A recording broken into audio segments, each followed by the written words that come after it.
They're a lot of fun. I love taking my kids there. Okay, so now we can get started on our questions. I'm going to go ahead and introduce myself first. My name is Andrea Scott. I have 5 kiddos, ranging from going to be 16 all the way down to 4.5. And the youngest are a couple of twins. And I've just been a traditional homeschooler really since the beginning. We did try Epic for preschool, and it really didn't work out because I was already teaching him how to read on my own, and it just seemed like I was a moderator to the system. So I really had to let it go. And the standardized testing, once that started up in kindergarten, it was just, no, this is not right for us. So that was our experience. My homeschooling style, I would say, we do have a classroom. We don't always use it. We have a tea time table both in the classroom and downstairs. Yeah, we can make tea time anywhere, really. We do, whenever we do our classroom time, we have the Lord's Prayer, Pledge of Allegiance, and just getting to connect with your children, having that ability to, instead of separating your kids into different age groups, having them all together being raised by mama is an experience that is really priceless and precious. So, and that's something that homeschoolers often recognize that's like the whole definition of homeschooling is to, educate your own children at home. And you do it in your own special way. You connect with your children, and that's priceless right there, going on walks and talks and all that good stuff. So that's me. I also am, I do Oklahomeschooling. It's here locally. We do a bi-weekly chess club. We do a spring, science fair, and then a fall talent show. So I do mostly free events around town. But there's a bunch of really good homeschool moms around locally that do field trips and all sorts of good stuff. So, and then these mamas have a bunch of information to share too. So it's just a big bunch of options out there, and they're all great. Whatever works for you, you know it? Okay, here we go. I'm gonna pass it down. Andrea, I just want to add one thing to your homeschooling definition. I think we all agree that homeschooling is privately funded. Yes. Yeah. And I also founded the Oklahoma Coalition to Protect Constitutional Homeschooling, which they're hosting an event for governor. So homeschooling is, funded by the parent. It's privately funded. That's the best way to protect it, is to keep private education privately funded. And that's one thing that we'll talk about here, is that's really, and Jake Merrick, who's running for governor, he is totally with us. He's one of our supporters. So when it comes to homeschooling, he is a homeschooler. So it's really wonderful. Anyway, I invited you all to the luncheon for him, and that's all in the swag bag. So be sure before you go to grab a swag bag.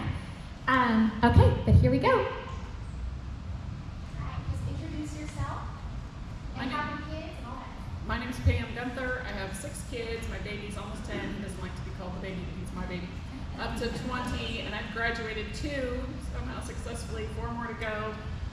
We've done it since the beginning, really a Charlotte Mason style, which if that doesn't mean anything to you right now, but I think in a nutshell I would say it means we read living books, like actual books you could get at the library or something, not workbooks. We narrate, we write, we do math, and a lot of time outside. That's it. Let's use this one. I'm Cher Miller. I have 2 kids, which I guess it's not very many in the homeschool world, but my oldest counted for 4. He's 21, and my youngest is 14, and we've always done Charlotte Mason.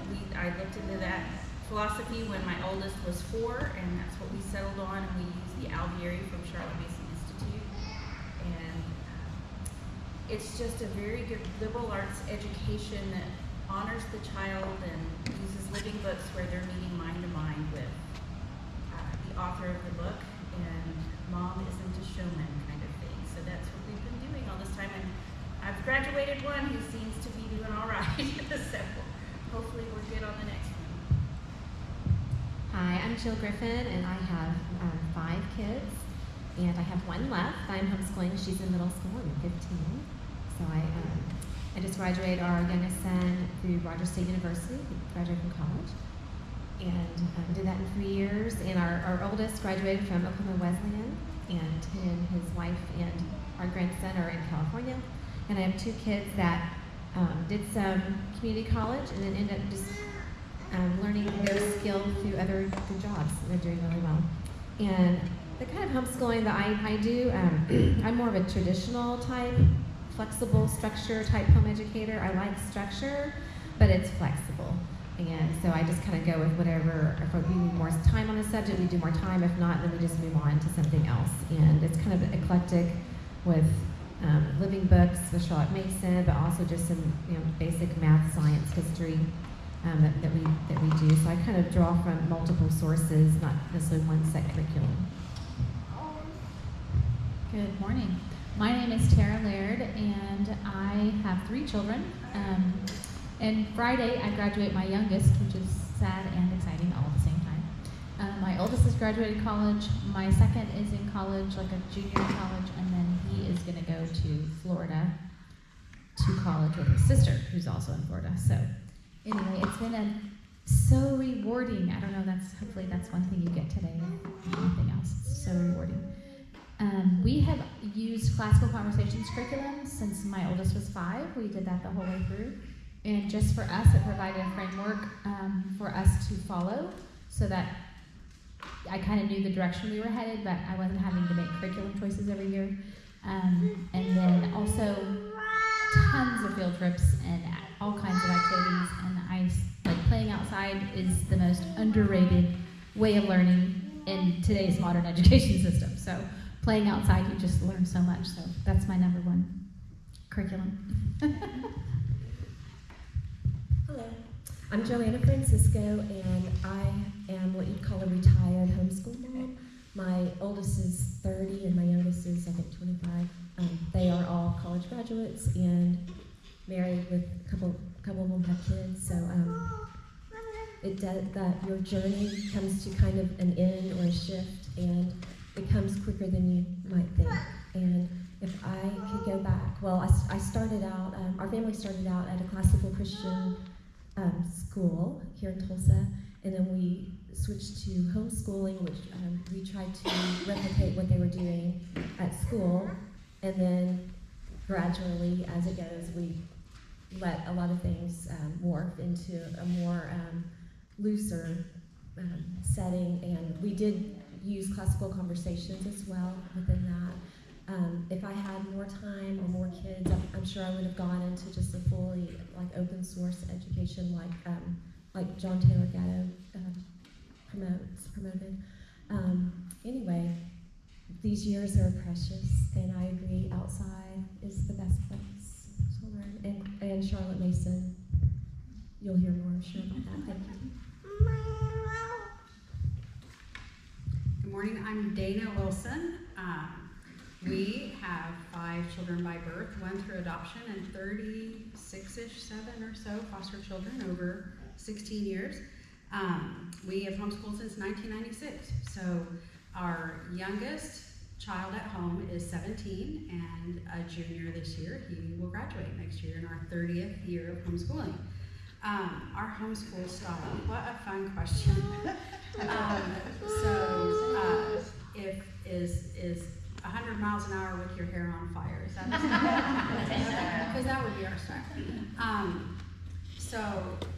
Over this amount of time, and with that number of children, because we have had the privilege of homeschooling some of our foster children, others have been in public school. We've had one who was in private school. We've done a little bit of everything for all kinds of reasons.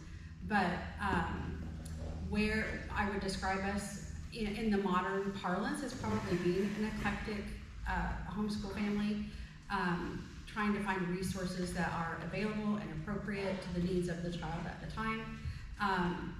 Our foundation is really what you would call classical. We started early with memorization, and then lots of time outdoors, and with playing and learning to heed the voice of your mother and obey. That was the whole curriculum, in those younger years.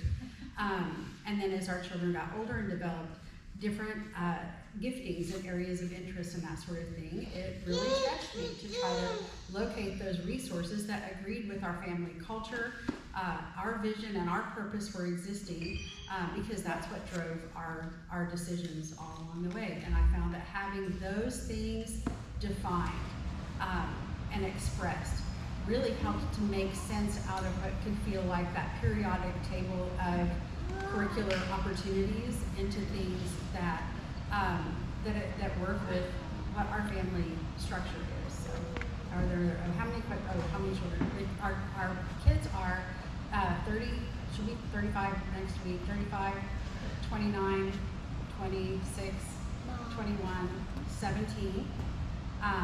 Our son Jacob, adopted from foster care, lived with a life-limiting condition and passed away as an infant. And then the rest of them just pick an age. So. My name is Jocelyn Ocker. I'm not going to go through my kids' ages because I have 15 of them, ranging in age from 39 down to 10. We graduated many of them. I have 3 right now that I'm actively schooling. 2 more that are technically in high school, but they both go to our local tech school for a specific thing that they're wanting to do, and then they do that in the morning, and then in the afternoons they're in dual credit through different colleges. Let's see, my homeschool style, I mean, I like the 100 miles an hour hair on fire, that's my homeschool style, but I'm a constitutional homeschooler. I would say we're very traditional. I will say we started homeschooling in '98, so it's been a long while. I myself went to college wanting to be a teacher, majoring in English, so I had a lot of that ingrained in me when I first started homeschooling. I didn't even know what homeschooling was when I met my husband, and we started kind of talking about taking things more seriously, and he was like, well, will you consider homeschooling? I'm like, sure. I don't know what that is, but I mean, I'll consider anything, right? And then we ended up homeschooling all of our kids. But when I first started homeschooling, my thought process behind it was very different. We had a classroom, everybody had a desk. I sat my kids at the desk all day because that's what I thought we were supposed to do, right? Well, we didn't have Instagram to tell us how to do it. So we had to make it up. It was very different. Internet wasn't a thing yet. But that is probably one of my biggest regrets, because now as I'm schooling my younger children and it's fun and we enjoy each other, my older kids didn't get that. Even though they're all very well-rounded, my older kids are, I have a daughter who's starting to homeschool her children now, and they're all planning on homeschooling. And they both, both sets, I say we have sets, because we have a 4-year gap in between our oldest and our youngest. Not intentional, it just happened that way. But everybody loves homeschooling, right? All of my kids do, but I wish I would have done that differently. Not that there's anything wrong with it. I still know people who put their kids at a desk and they enjoy it, and that's fine. I just wouldn't do it that way. I'm Debbie Smith, and homeschooled for 29 years, graduated all 4 of mine. Oldest is 40, youngest is 25. They've given us 5 grandsons and a baby granddaughter that's in heaven.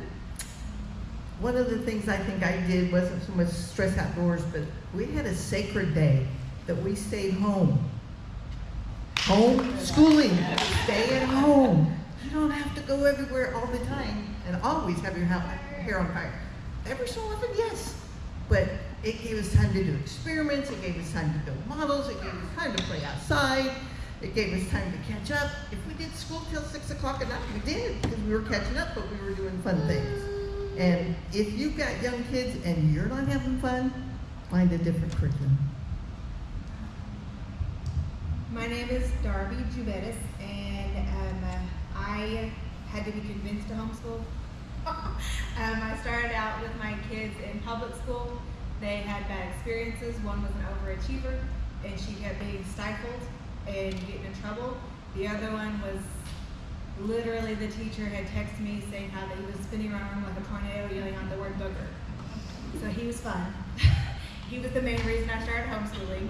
I started out with Epic because I had no idea where to start, and I needed a structure. I knew that I wasn't structured enough, so it was very scary to me. I did lots of praying, lots of Pinteresting on how to be an ADHD homeschooler and how to appeal to all their different needs, because I have 3 kids. The oldest is 20, then I have a 17-year-old this junior year, and then I have a 12-year-old. So they're all little people. They all have completely different personalities. I asked for smart, healthy kids whenever they were born, and I got them all differently. So the best thing about homeschooling is being able to have a community. I got started in at ECHO, which is a homeschool co-op.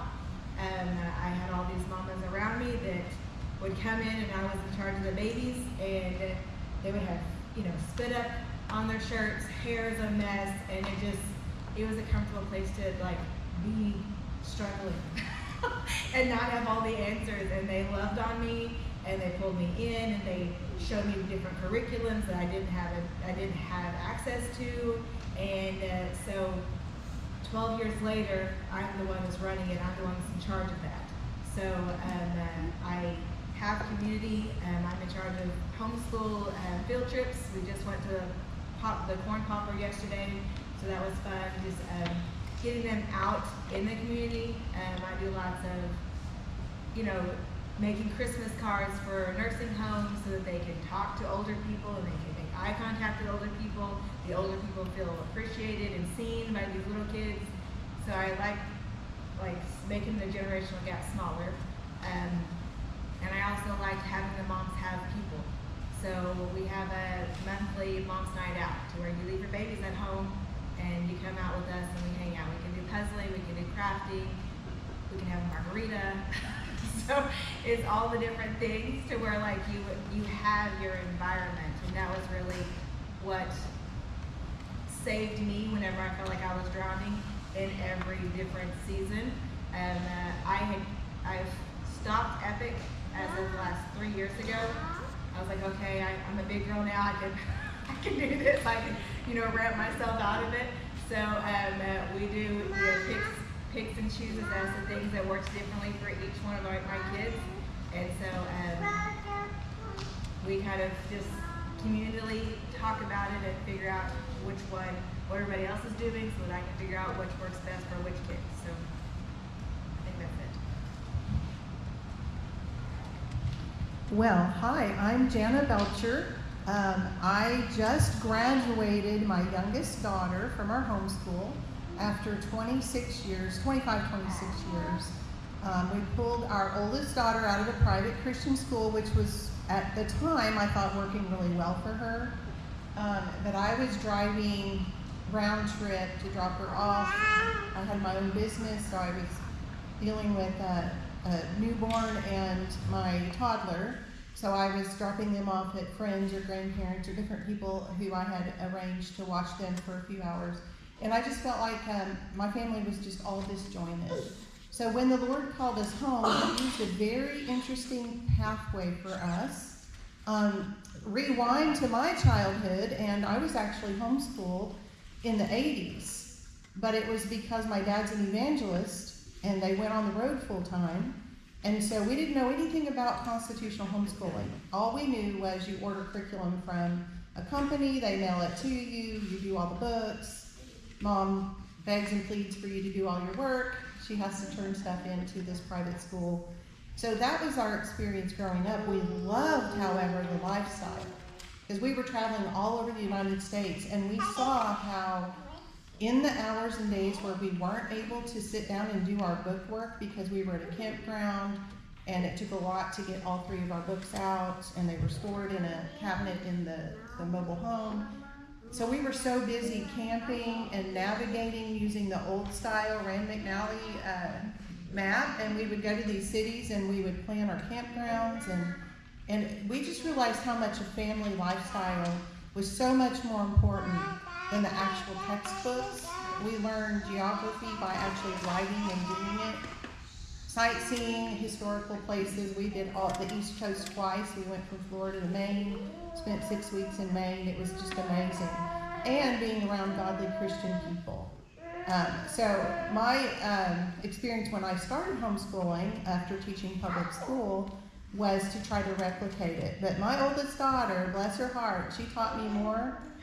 Bless her heart. She's 31 now and graduating from university as a missionary.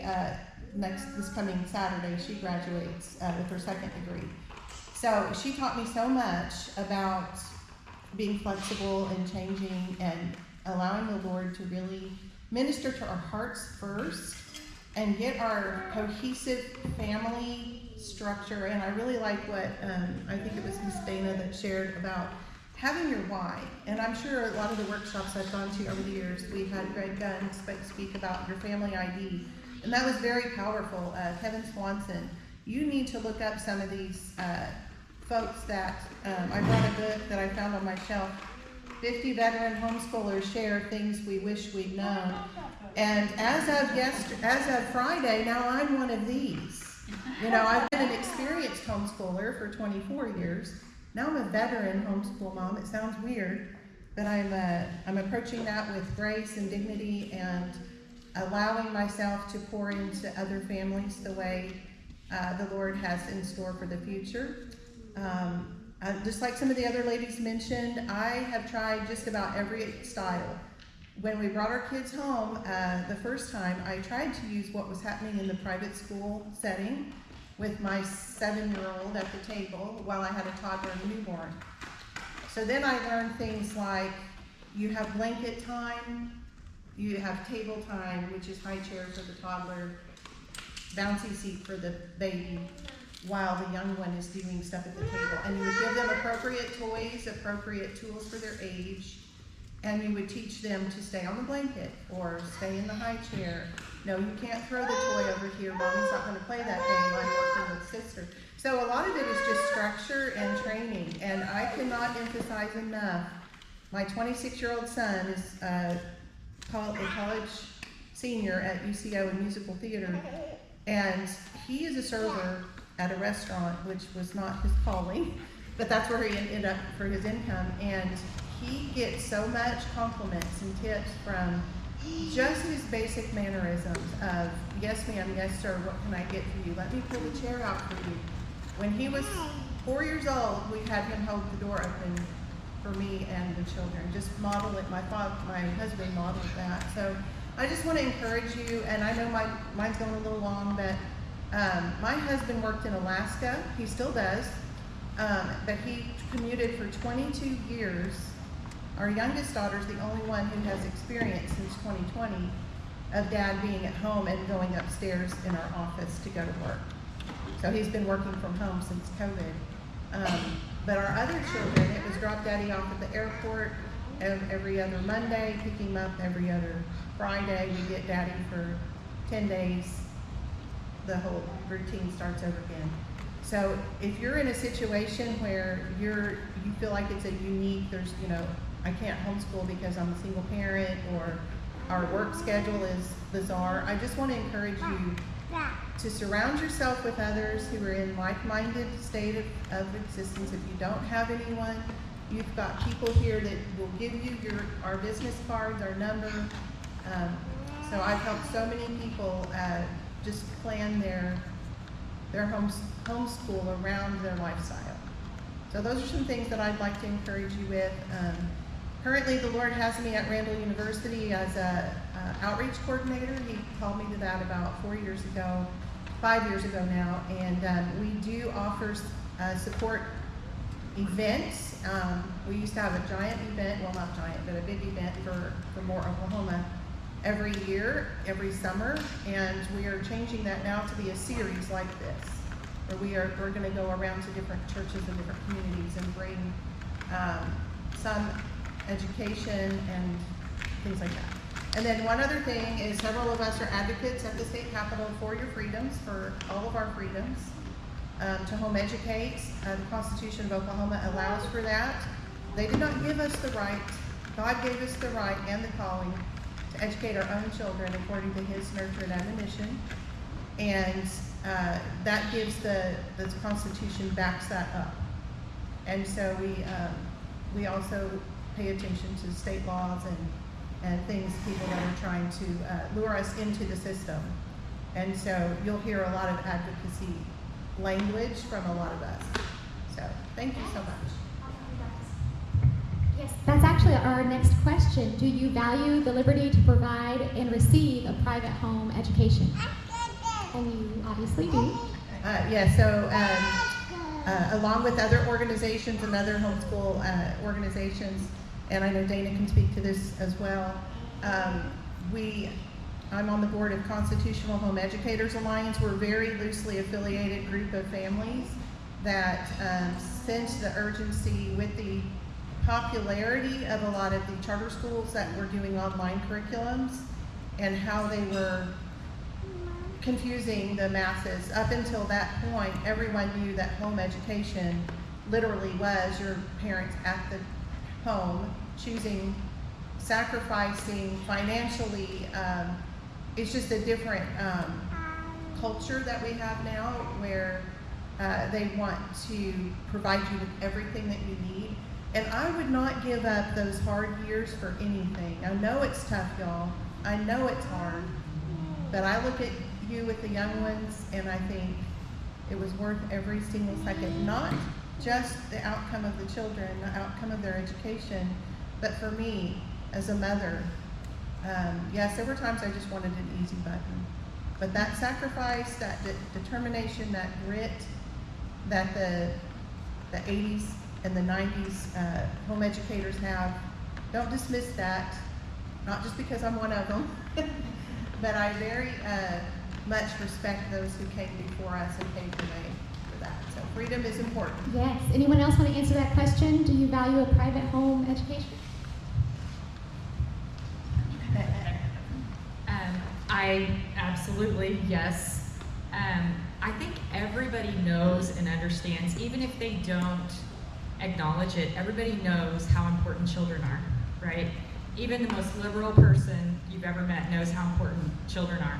Adolf Hitler said, I don't care if you agree with, I mean, this is not a direct quote, but basically, I don't care if you agree with me right now because I have your kids and this is all they're gonna know, right? Everybody knows that. And so I think that Janet hit the nail on the head. The state does not give us the right to homeschool. We have that right. These are our kids. Our Constitution just does not allow the government to infringe on those rights. And so I think if we continue to think of it that way, we're not asking permission from the government. We don't need their permission. But what we do need, they need our permission. That's right. They need our permission. These are our kids. And so I think that it's really important that we keep that mindset and remember, and that when we're talking to our, we also have seen throughout just our American history how important it is that we're fighting to maintain that liberty, to keep that liberty.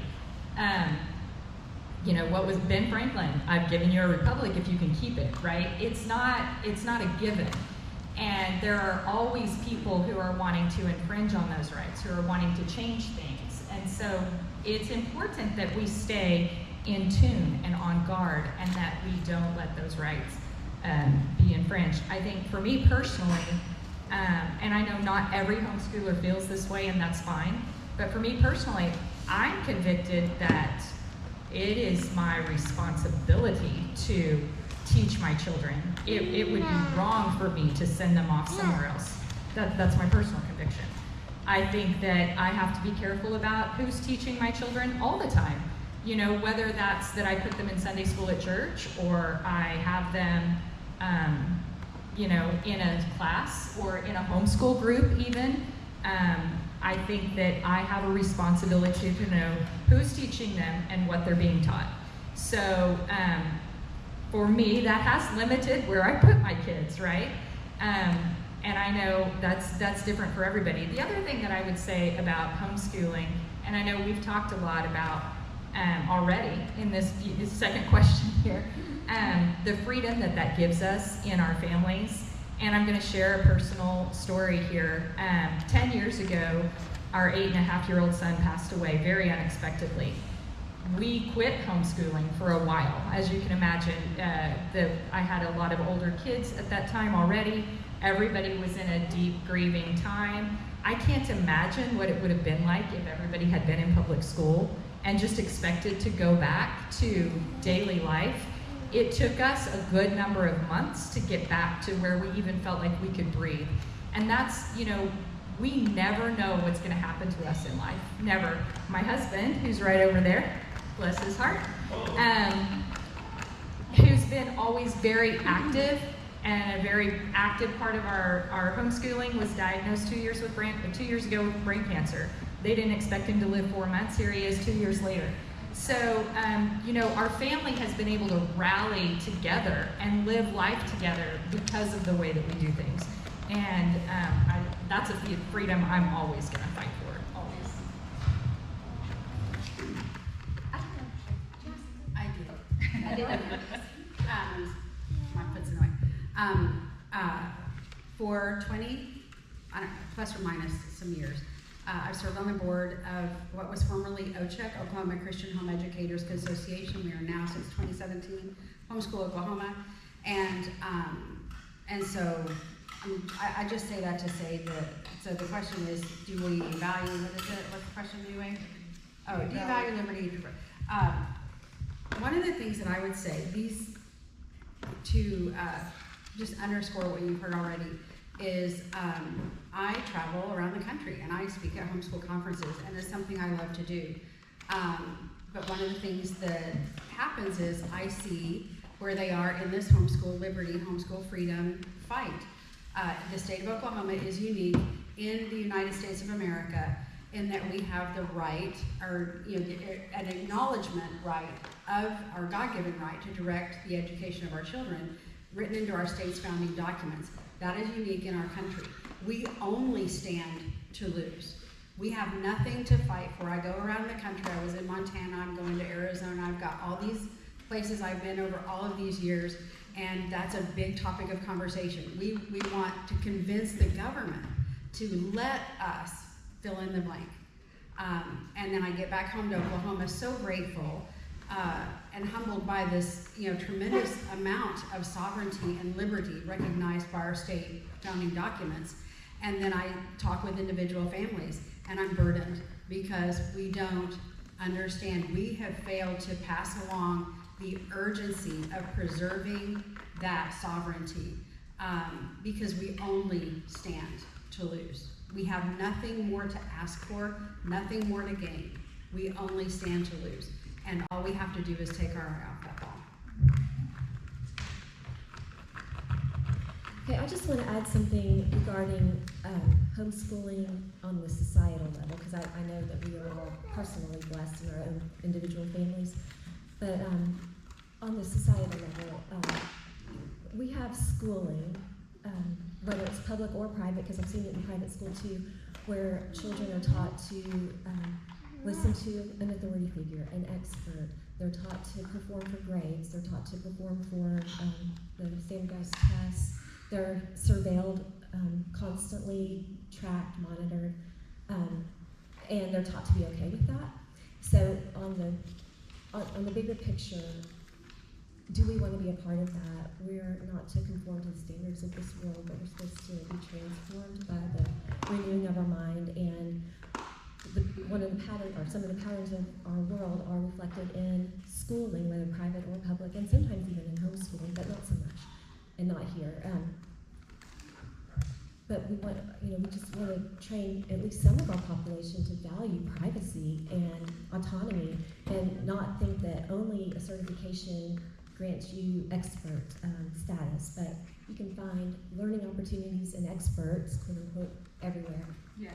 And we want a society with enough people. I mean, I wish it could be more people, but enough people to keep some momentum going, so that we do not become a society of I hate to say sheeple, but along those lines. Anyone else want to answer that question? Are we good? Okay, go ahead. I think everything was good. Okay, so next question. Why is it important to attend Homeschool Capitol Day each year? And I'm going to give that to Jana real quick. You give it today, Oh, I'm sorry, Dana. Dana, that's Homeschool Capitol. The next question is for you. Okay, so in Oklahoma, we have the longest running continuous Capitol Day in the country.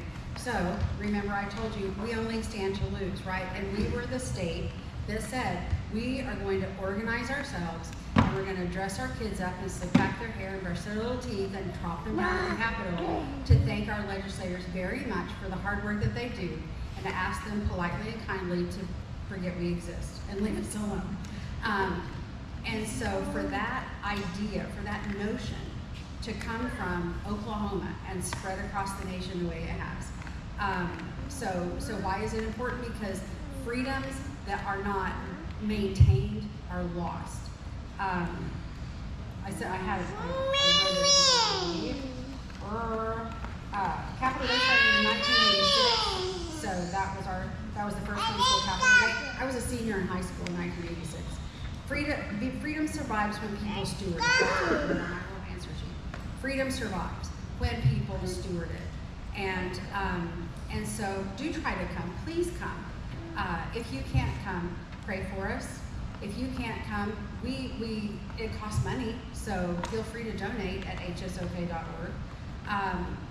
Talk it up in your groups. Watch kids so that other people can come. Make a big deal out of this because it's one of the most important things we do on an annual basis is show up and be kind, but be firm in preserving, protecting, advocating for the liberties that we have. So a couple of things, I think it's really important that our kids grow up watching us fight for their rights. That's one thing that my kids, when you ask my adult kids, they're like, man, I remember my mom taking me to the Capitol, right?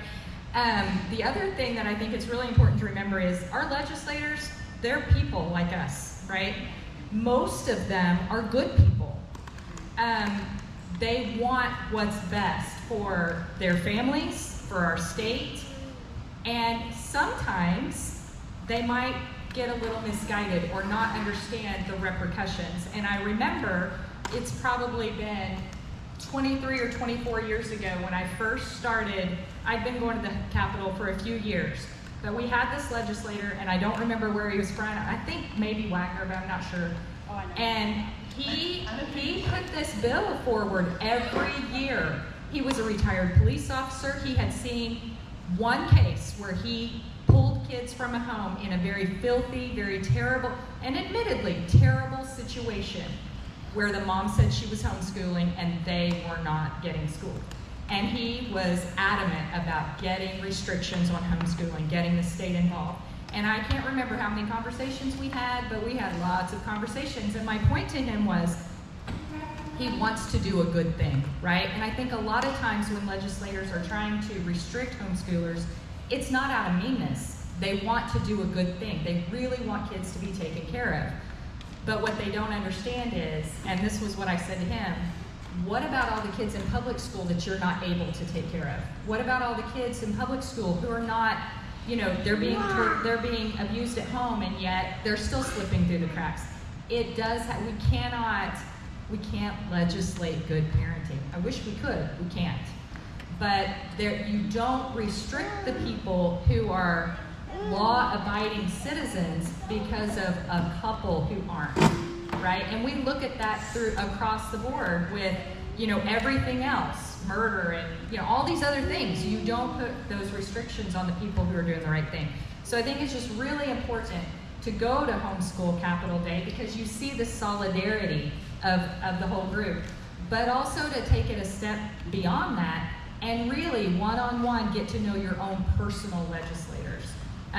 We've gone to Capitol Day for a good number of years, but we also go back and we take cookies just to our legislator. We get to know them. We know what they stand for. They know what we stand for. And it's just really important to keep a face there. I know Jana has a thing. I want to say something before I forget because I'm a very old lady. So what Jocelyn is saying is absolutely true. And there are still those movements that are trying to get into the states that are more free when it comes to homeschooling.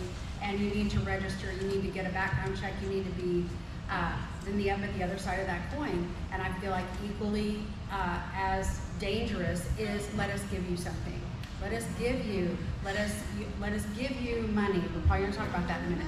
Let us give you access for your sports or your band or your drama or your OT, your PT, whatever. Let us give you.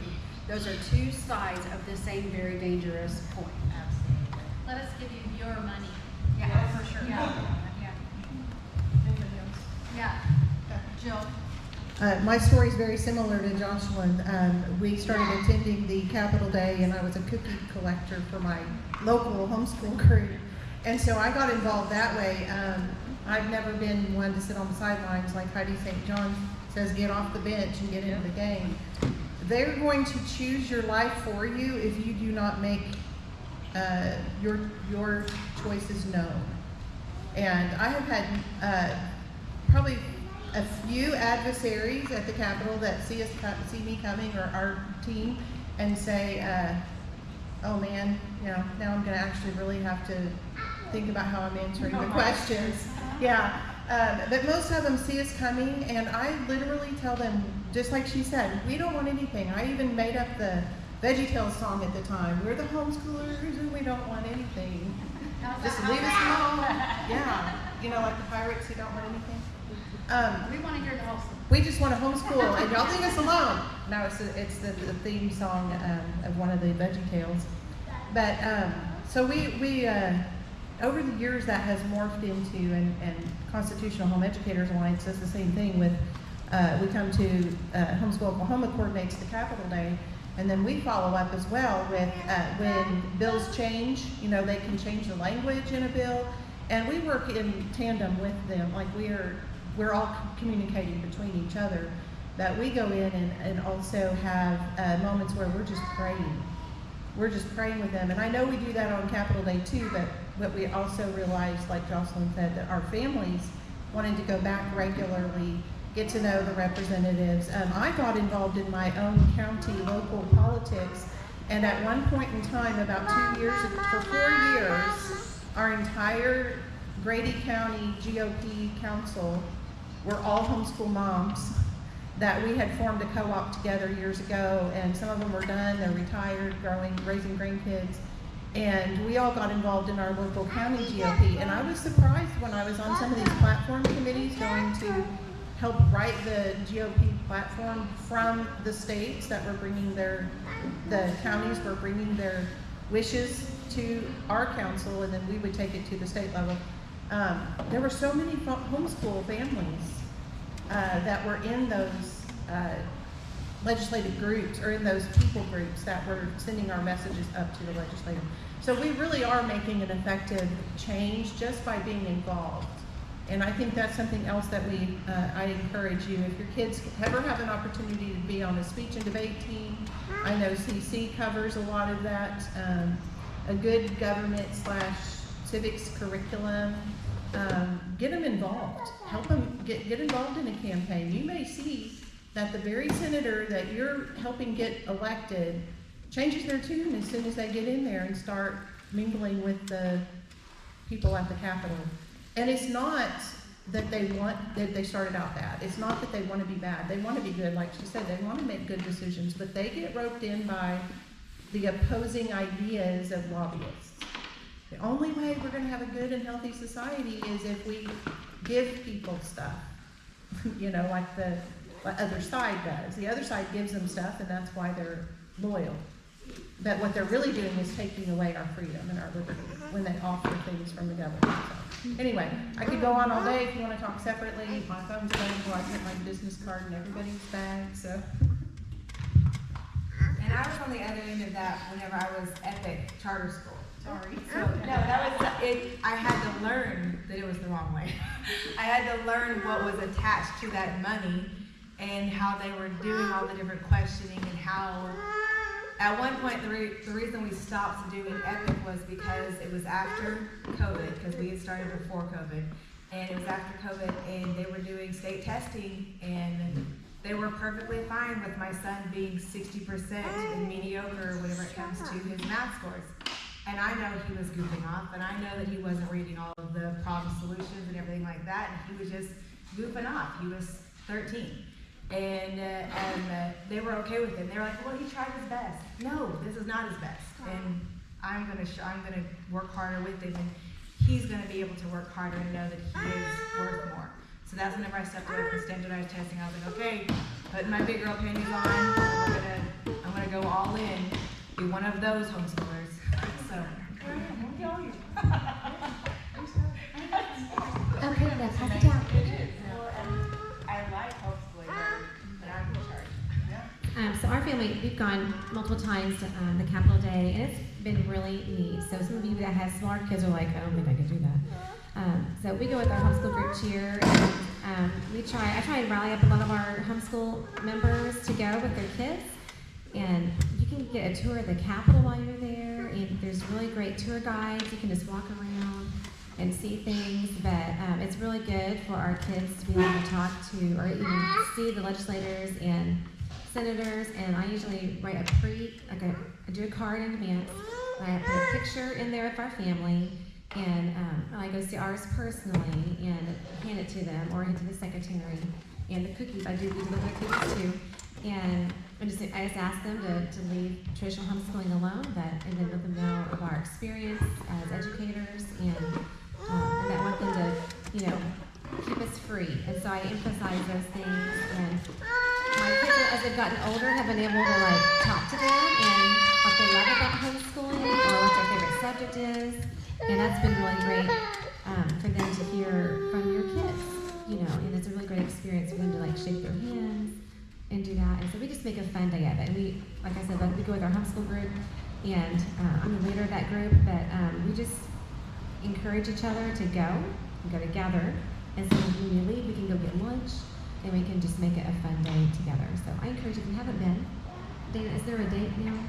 I'm sure there is. Okay.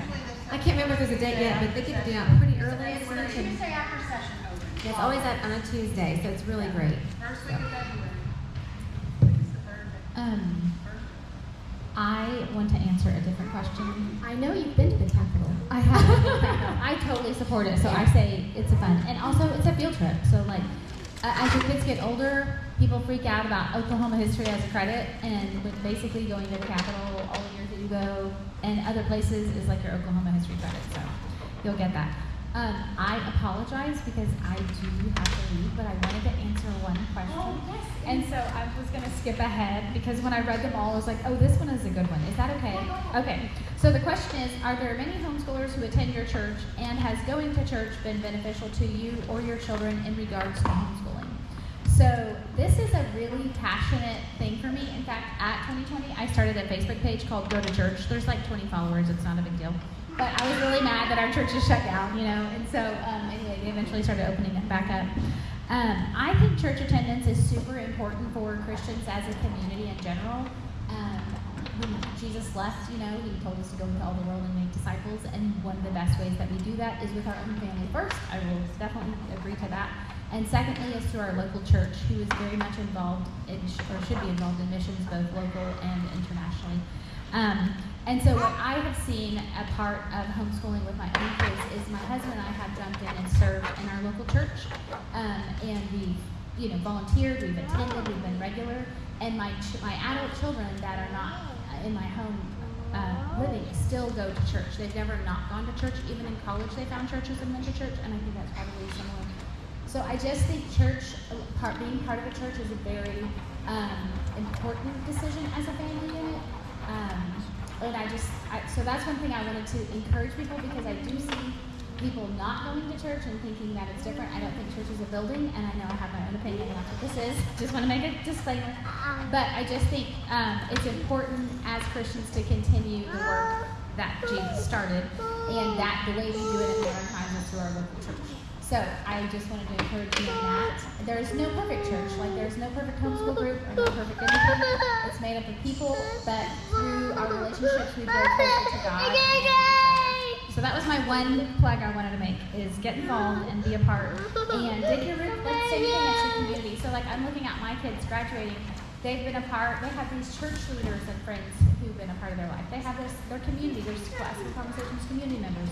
They have their sports teams. They have so many people groups that they have poured into their lives and that I'm thankful for. So I'm also cautious, so I agree with her too. I'm also cautious based on my own life experiences. But God is good, and we can trust the Holy Spirit to lead and guide us. So that's my answer. Thanks for coming, and I hope to meet you. It's not over, it's just that I have to go. Charlie is staying in my place if you have any questions about classroom conversations afterwards. So. Okay. Let's go ahead and everybody is welcome to answer that question about, we'll skip ahead to this one. Are there many homeschoolers who attend your church, and has going to church been beneficial to you or your children in regards to homeschooling? I've got the mic. So our family lives in the Owasso area, and so we go to the Bible Church of Owasso, and a lot of our families do homeschool, so our youth programs, a lot of them are home educators, so we understand how we school. And it is important. If you're a believer, a follower of Christ, then you need to be going to church so that you get the Word taught and have that Christian accountability, and then you'll be able to worship as a group and learn how to serve the body of Christ. So I've been really blessed that our church is supporting our families and going after the Lord and how we educate. So it's good.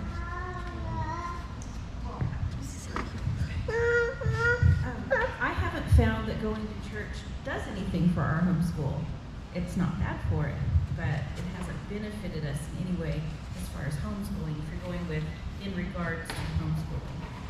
But just as Christians, we should be going to church, and it's beneficial.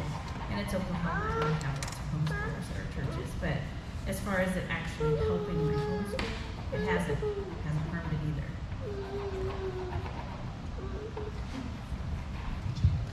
I can answer that question for my local church is in Beggs. It's a little small town church, and Jocelyn happens to go to that church too. And but they do have a foundry. We aren't doing that. We might do it for our oldest. We're considering, but I mean that's like a little private school, and so some churches do offer like a little, private school option that may or may not be something that you want to do. But in a way, it's kind of like a co-op. So you can it's an option. There are so many options out there, and local churches do have, some of them do have options for homeschoolers. So I just want to say, we're in a different position today than we were, say, 25, 30 years ago. When we first started homeschooling, I didn't know anybody who homeschooled. I'd never met anybody who homeschooled. Nobody in my church homeschooled. They thought it was weird, very weird. In fact, our pastor was highly against it and spoke to us about it many times about our children need to be the salt and the light, which that's a whole other conversation that is a problem. But we were on our own. There were no co-ops. There were no sports. There wasn't, a lot of the things that there are now. And a lot of the reason that there are so many options now is because, this is because there's been so much going on at the state capitol, and that people are aware of their freedoms. And so I would just say, we do attend a church now where homeschooling is thought highly of, and I don't know if there are, besides us, people who traditionally homeschool or not. We're very different in our ideas of what we think about homeschooling, but that's the beauty of homeschooling. Every homeschooler I know, and I don't know everybody on this panel, but every homeschooler that I truly know is a little bit of a rebel. I mean, they're fine with being on their own. They're fine doing their own thing. You don't have to think like I do. We don't have to do the same things, and that's one of the great things. So I just want to say, if you go to a church that's not supportive of homeschooling, that's okay. They don't have to be. We can think differently, and it's fine. We did it for many, many, many years. Now, it was great when we found a church that was supportive of homeschooling, and so I think that's an important thing too for your kids. But if you can't find one, it's okay.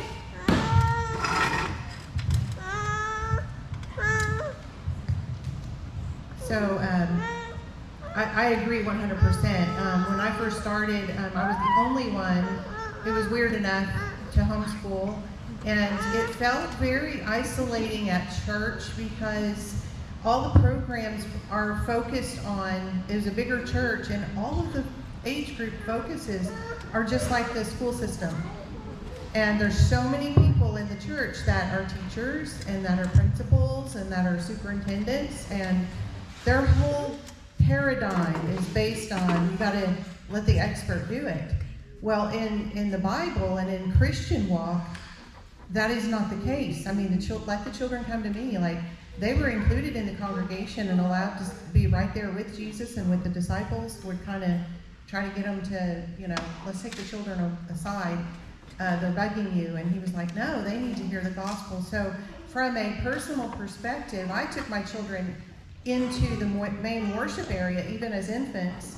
And just like we welcome the children here and nursing your children here, like, I was looked at like I was uncouth or I was not, and I did everything I could to make it less, more comfortable for other people.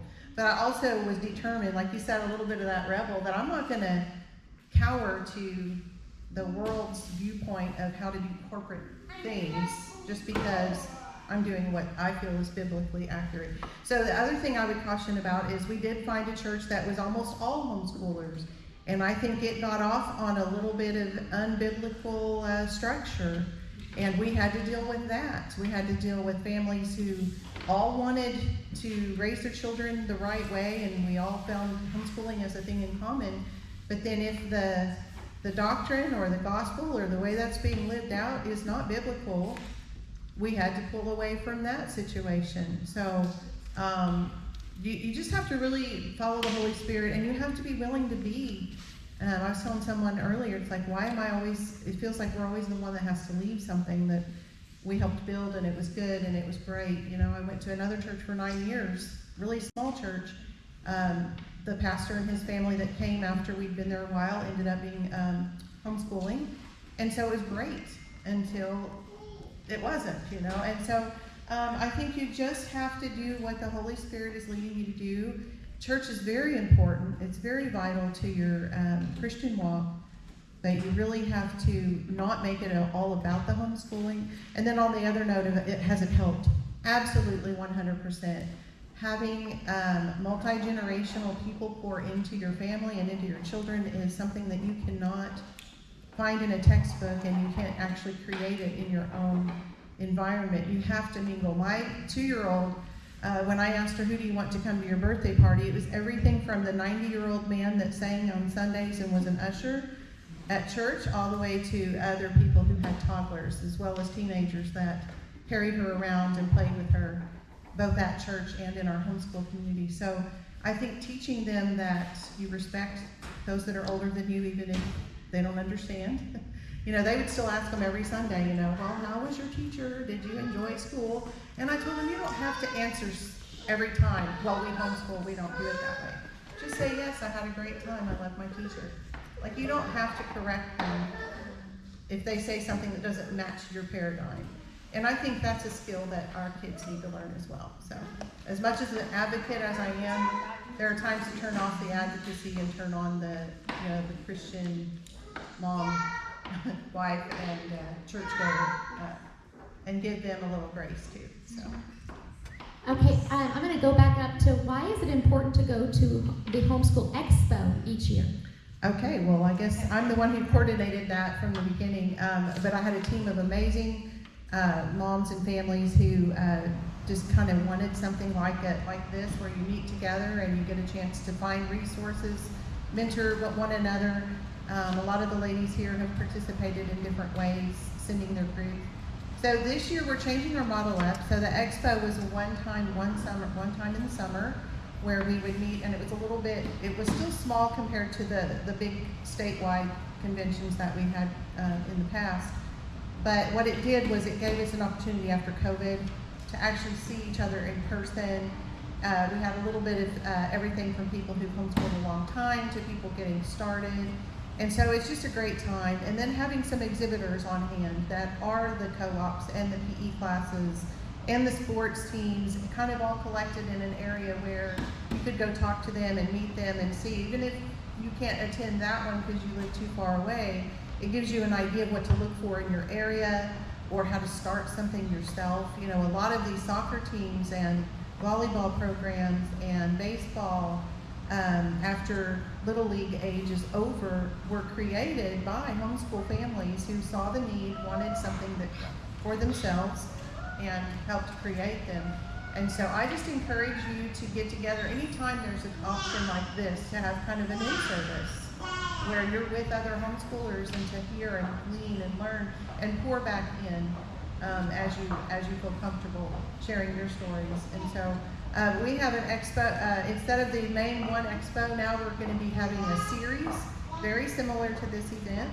We're going to have a speaker talk about one topic instead of trying to go to figure out which of the 13 workshops you want to go to and trying to schedule out, we will have one topic that the person comes in and a couple people come in and share about. The first one is Homeschooling 101. It is in Oklahoma City. I'm looking to add some kind of in other rural areas, which I already do, and I think I probably will call on some of the panelists here to come be on the panel there as well. So that's just kind of the heart of it, is to just share information, give people encouragement, share resources, and like I said, even if it's not a resource that I actually have a connection with or they're at the event, all of us can share about. You need to, if you want to find a homeschool choir, find one, or have your church host one. A lot of churches are sitting there empty during the week and they would love to do something. And it's one of my favorite phrases, if it's natural and organic and it's led by the Holy Spirit and the need, then it's going to flourish. It's gonna happen. But if you're just trying to create a program or keep one spinning just because someone else had that vision years ago, then maybe rethink it. And so that's kind of what we're doing. So I left a flyer on the table, and you can take a scan of it, or my business card is in every bag, so you can contact me that way. June 13th is our first one.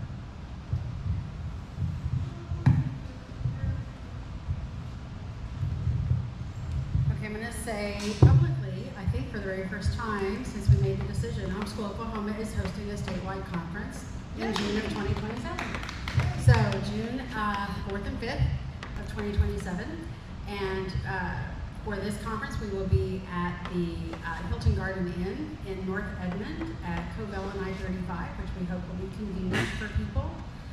So stay tuned. If you're not on our mailing list, please join our mailing list. More information to come. But this will make 8 years since the last statewide homeschool conference. And it's time, and we're excited. So very excited. There you go. So please come and bring your friends. All right. Anyone else want to talk about the expo? We're good on that one? Okay. Okay, so many homeschoolers are against the Parental Choice Tax Credit. Why is it important that we continue to advocate against the state funding? Since I have the microphone, I did write out my answer to this. This is a topic that feels complicated. It's not. It's not. Independence matters more than short-term funding. Once your money goes out to the state and comes back to you, it comes with strings. And we can do it without the strings.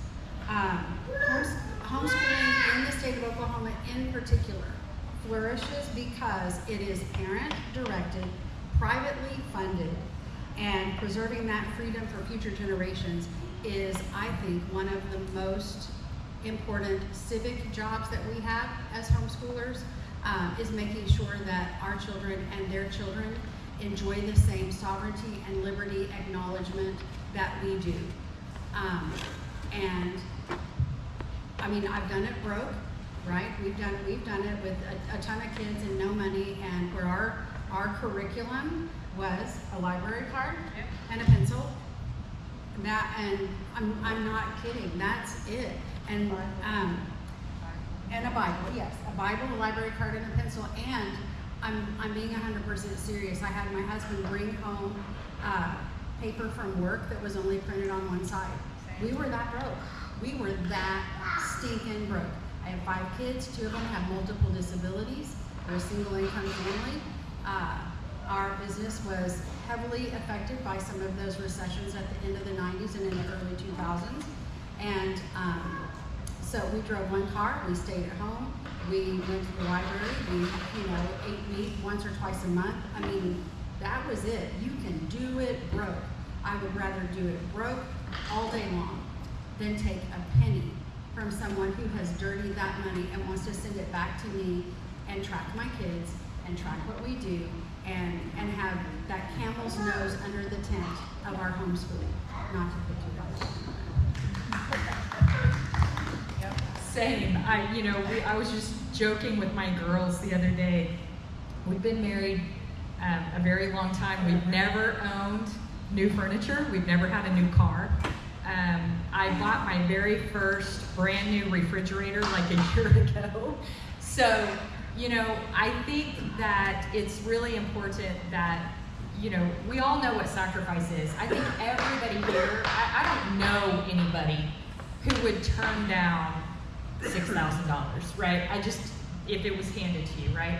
But what we have to realize is that it does come with strings. Even if they're not right now, they will be eventually there. And is that really what we want to pass down to our kids? Just like, I'm going to say this, I haven't followed it very well, so I don't know where the 10 Tebow stuff stands. But I understand parents who are like, hey, I want my kids to be able to, my taxes pay for this school in my district. My kids should be able to attend sports there, right? Well, that sounds good, but then guess what? You also have the testing that comes along with it, and that's right. That's the way that it should be. Those kids are having to go through testing. Your kids are going to have to do the same thing. And so I think that it's really important to know, just like she said, once the government has your money, it's no longer your money. It is now in a pool. And the way that it should work is anything the government is giving out, they need to be accountable for. We see all across America that there's all of this corruption, right, of billions of tax dollars that are being spent irresponsibly, illegally, right? The government needs to be in charge of where that money's going. They need to know, they need to account for it.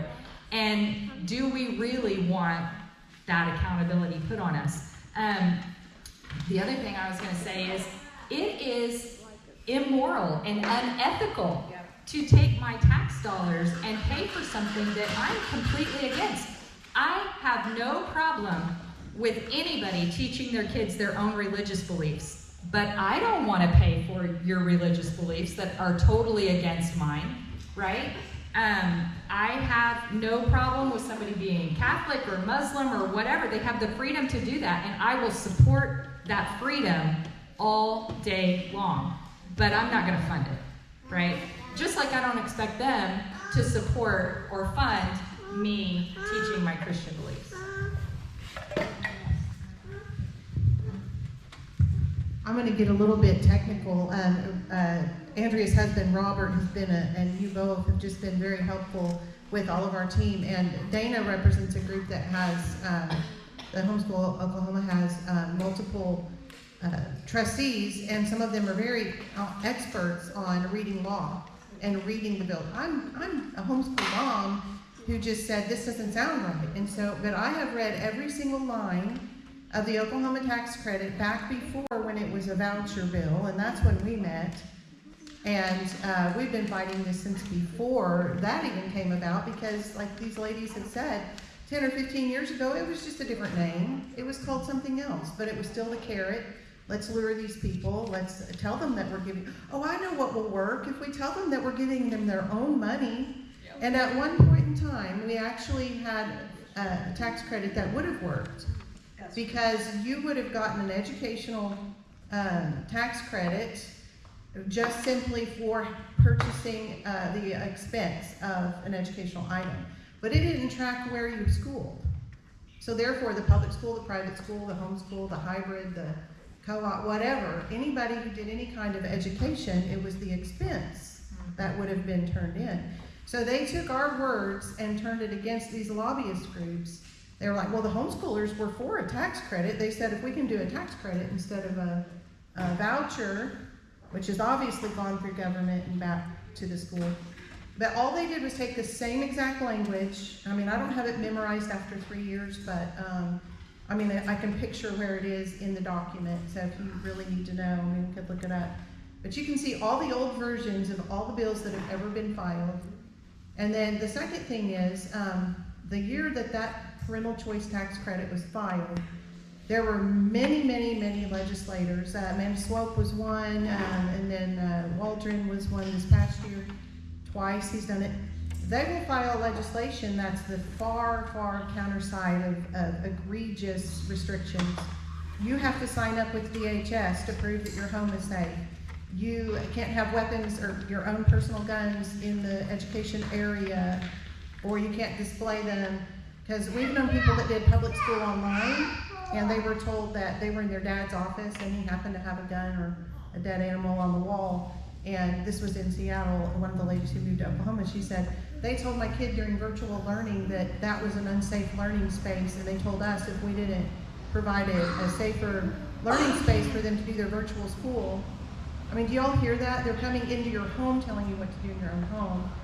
So the reason we home educate is so that we can enjoy our children and raise them according to what the Lord convicts us each of, and that is including religious education.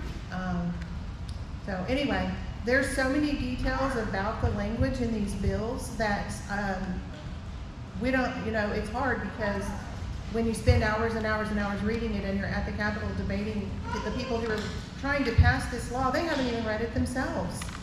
And I had a representative, he still apologizes to me every time I come up there. Man, you were right. Said I went into the caucus and they just promised us that we don't have time to read the changes. And I said, I was in his office holding the piece of paper that they changed, telling them that you change these few words and it's going to be egregious for homeschoolers. You say you're for homeschoolers, you can't vote for it. And I went over and talked to this other representative. He goes, well, I came out of caucus and they just told us to trust them because we're all in this together. So you guys, the system itself, the people mean well. They want to help us. They don't understand how bad this is actually being pushed by the people who want to control us. And so anyway, I could go on again, but there again, it's just be very cautious what you choose to use. Anyone else want to answer that question about the tax credit? Nope. Okay. Let's see. Yep.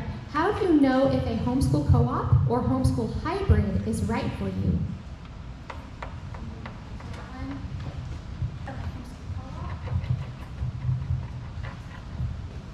You don't until you experience it for yourself, maybe.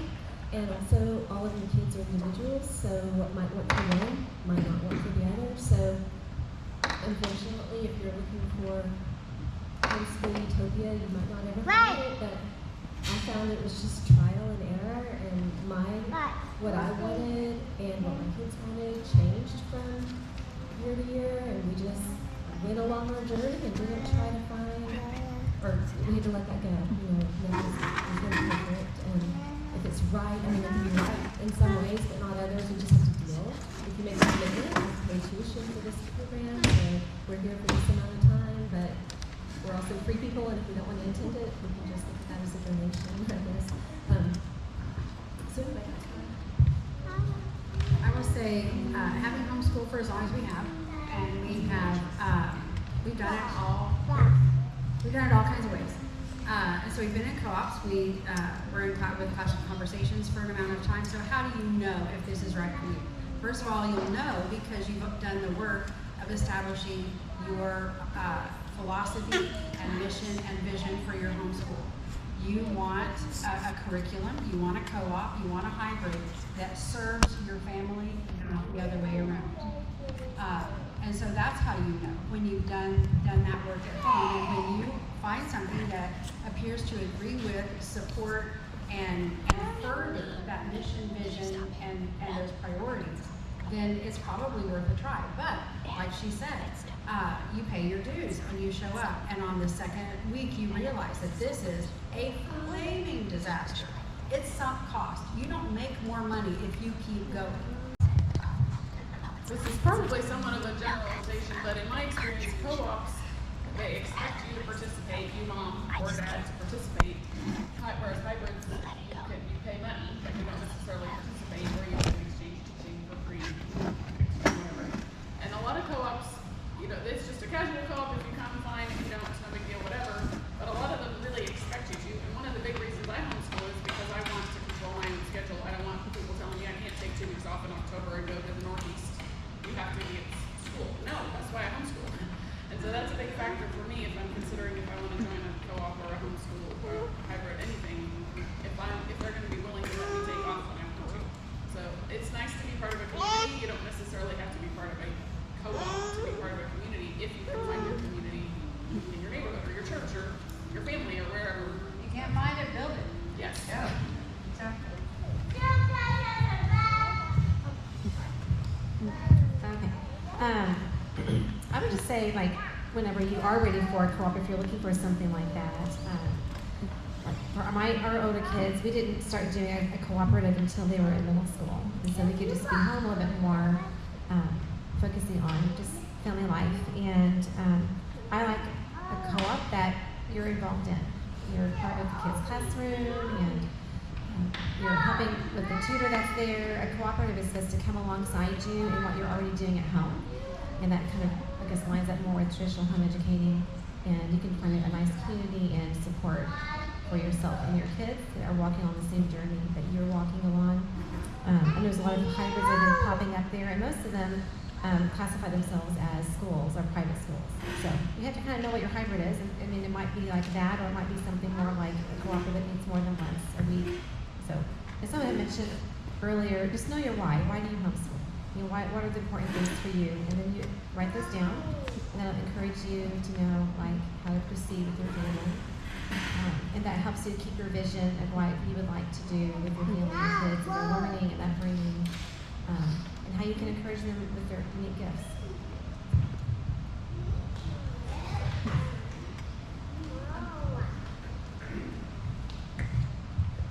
Just a second perspective on that. God may not always want you in a co-op. You think, oh, my son has to have friends. He may need the friends in his own house during that time frame. So there's seasons of time. So if you're searching for one, you try to build one, it doesn't work, go, wait, God, this is what you want for my family right now. And let me rest in that until you show me time to do something different. I've been involved with a lot of co-ops. Another thing is, for me personally, being around other people charges me up. I'm as far extrovert as you can get, in case you haven't already noticed. But I have children that are not, and it stresses them out to no end if especially they're expected to perform certain things at the co-op. Now the co-ops that are more loosely affiliated with curriculum and they're just there to play PE, or they're just there to do an art, something that's their passion, like theater or art. My kids were all very artistic, but if I put them in a math class at a co-op thinking, you know, we're struggling with math, I'll let this other family who's really good at it. Now sometimes it did help them for a season, but just like they said, other seasons, having them try to do math problems in front of other children and other adults who were catching it faster than they were was torture. It was putting them back in like what a public school setting would have done for them. So I agree 100%. And then I will warn you, I will caution you, don't make the priority be the loyalty to the co-op. I've been through many splits, many differences in opinion on where we meet and how we operate, but because we had bylaws and we had a sort of a structure already built, those of us who had been elected to like kind of be in charge had to make those decisions. And over time, I realized that it's okay to be that for a season, but don't be so loyal to the co-op that you're not willing to let go. And the Lord's been teaching me so much in the last 5 years with just having one. My next oldest is 8 years older than my youngest, so we had an 8-year gap. So I'm they always tease her, she's a completely different mom. That didn't work out. You know, that's the thing, it's like, what's more important to you? You know? And I do not do things for the appraisal of people. I have God to answer to, and my husband. Yes, I'll have to say that my family has never really done a co-op. The one group that I do run, it's just extracurricular. It's actually at this church, bi-weekly chess clubs. But besides that, and then like I said, I do a science fair and a talent show, but we don't go to a weekly anything because we homeschool, you know? So, but that doesn't mean that I don't recommend co-ops, because that can work for some people. And especially if they are for staying privately funded, that's not going to hurt anybody. So, and some families that, they need that connection. Like for instance, if you have an only child and you want that child to get some other kid, something, a co-op might be the best option for you. So finding one that's local, okay, I know we've got Echo, we've got Classical Conversations, Cheer, and then Elevate, the lady with Elevate, she's a homeschool hybrid. I wanted to kind of mention them too. But there's just so many. Aspire, there we go, Aspire, and there's Freedom Harbor, which is a really cool one. I've been out there, they're in Oologah. But if you're willing to drive all the way out there, but I really do recommend them. But there's just so many. Do you want to talk a little bit about your co-op at all? Yes, in Echo, our co-op meets at 111th and Garnett at Evergreen Baptist Church. I don't attend there, but I love the people that are there, and I love the teaching that's there. And that's where I started 12 years ago, and so that's where I stayed. They've poured into me, and so I feel like it's my job to pour back into others. And we do mostly extracurricular when it comes to elementary.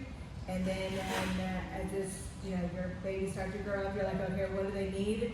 And they start filling in all the other things that we need based on a need basis. So we have different classes for different seasons as to what the parents want to teach and what their need is. I was curious as to if there's any direct questions that anyone had out there as to what questions did you have on the paper. We'll answer questions. Moms can ask questions at the very end. Okay, gotcha. Yeah. Okay. Let's see here. What's our next question? Okay. Does homeschooling nurture a strong family connection? Okay. Yes. Does homeschooling nurture a strong family connection? Yes. A lot of times whenever it comes to different thoughts, different opinions, because my kids sometimes will think the same as I do, and we talk about that as conversation. And the biggest reason that I remember getting into homeschooling and thinking that I could do this was there was a veteran homeschool mom, and she said, it's not about the test, and it's not about the reading, it's not about the assignment, it's about getting in bed and having a relationship and reading on a rainy day with all of your kids and having the heart-to-hearts. And so I know my kids better than anybody else. And so that's what was important to me. Anyone else want to answer that? Remember that it's not a guarantee that they're going to end up the way you want them to, the way you teach them to. You can do your best, and that's all you can do. The rest you've got to leave in God's hands and trust Him. I had a pastor tell me one time that homeschoolers tend to rebel in their 20s and college because they're in your home and they're with you, and that rebellion is a little more controlled, but sometimes when they get on their own. So there's no guarantees. The other thing I would say in that, yes, I love the family and everything else, but nurture your relationship with your husband if you're married. Because your empty nest is coming, and it can be a blast. It can be so much fun. Yes, you miss the kids, but you can enjoy your husband. But if you're not pouring into that now, he's a stranger because you spent so much time doing for the kids. So I would say yes, it does absolutely lend itself to a tight, close-knit family unit. But the thing that I want to encourage you about is be careful that you don't put so much pressure on yourself. I know when my kids were little and I was taking a bunch of little kids places, people would say, oh, your kids are all so well behaved. And I thought, yeah, because you don't see them at home. But it's really easy to look at my husband always says, we see a picture, not a video, right? It's really easy to look at somebody's life and go, man, they've got it all together. Trust me, they don't, right? We're all still figuring things out, and nobody has a perfect life. Nobody makes it through this life unscathed, right? So if you see a mom that you feel like, man, she's got it all together, I guarantee if you go talk to her, she's going to be well, because it's hard. It's hard to be a parent. It's hard to raise kids. It's hard to do all these things. We're great at showing grace to everybody else, and sometimes we don't show that grace to ourselves. So give yourself some grace and just understand that nobody has it all together all the time. We all go through these ups and downs of things, and so there will be times when your kids are fighting like crazy and you're thinking, what is going on here? Did I teach you nothing? Right? But those times also are beneficial to them. They have to learn to work through those things, and it does make for tighter relationships later. I want to expand on an idea about that homeschooling and church attendance and those kind of things are vital. They're central to our family's identity. They are in no way a guarantee for what these children will do and how they will walk once they are grown. Of our 5 children, 4 are grown and on their own, and 2 of them are not walking with the Lord. And it is a source of deep grief and constant prayer for me and their dad. What they do have is a very close relationship with their siblings because we parented them through those difficult moments, through when family connection was someone's fist connected to someone else's, something else. But I see that sweet fruit of connection between my young adult children who are making their own way, working on their own testimonies, and understanding and really walking in the knowledge, the security that the eternal plan of God is always going on without a hitch. There are no rogue molecules in the universe, and my children are absolutely under the sovereign control of a loving God, and that's enough. But yeah, I think given their personalities and the space between our children, because we were at home together, those family connections are deep and strong, even as these personalities are wildly varied.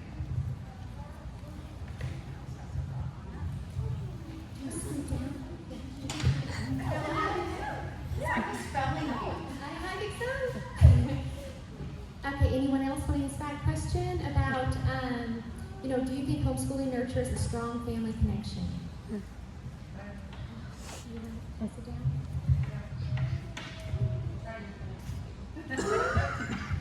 Well, I cherish every time that all 4 of my grown adult children, my youngest is still living at home, she just graduated Friday, but my other adult children chose, they all have a group text, it's called Sibling Vibes. They have this thing where I can just look at you and you know what I'm thinking. A lot of it is movie quotes that they watched when I didn't even realize they had watched Ratatouille like 400 times, but they can all quote it like sibling, like one of them will say one line, and so those moments are precious to me to watch that connection. But I also wanted to say that it's awfully hard sometimes because they like to joke about me and about things, but it's playful. And so I want to encourage you that enjoy your kids, let them be funny, let them enjoy those playful moments. Those are the memories they remember, the time Mom burned the pancakes and kind of, threw a fit because now I don't have something to feed the kids. They remember those things, and instead of being hard on yourself, just laugh and enjoy it. Enjoy the fact that they actually remember. And one last thing is that we do get those little nuggets from the Lord. They were on this little sibling text talking about what are we going to do? We're all in town, we're all off work, what are we going to do Saturday? And they were suggesting, celebration station and the movies and going to the park and all these things. And one of them said, well, we could just go home and play games like we always do. And they came to the house. I had no food ready, I had nothing, I don't even keep chips and stuff in there.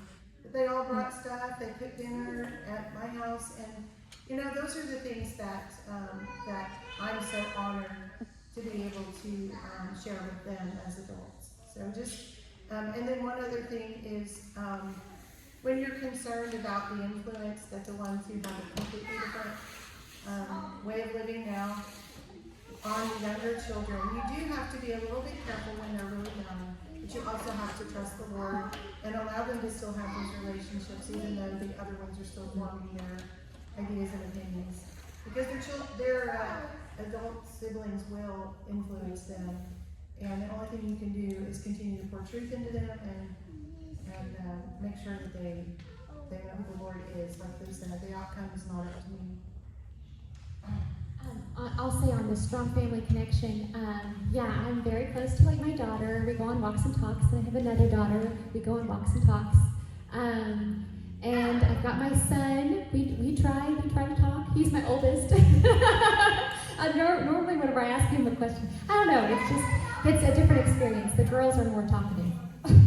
And then, well, with the boys, the twins, they were, we had to change their diapers and take care of them, and that was a whole learning experience. So all of these family challenges are learning experiences. So, that's a huge part of it. Family connections, that's it.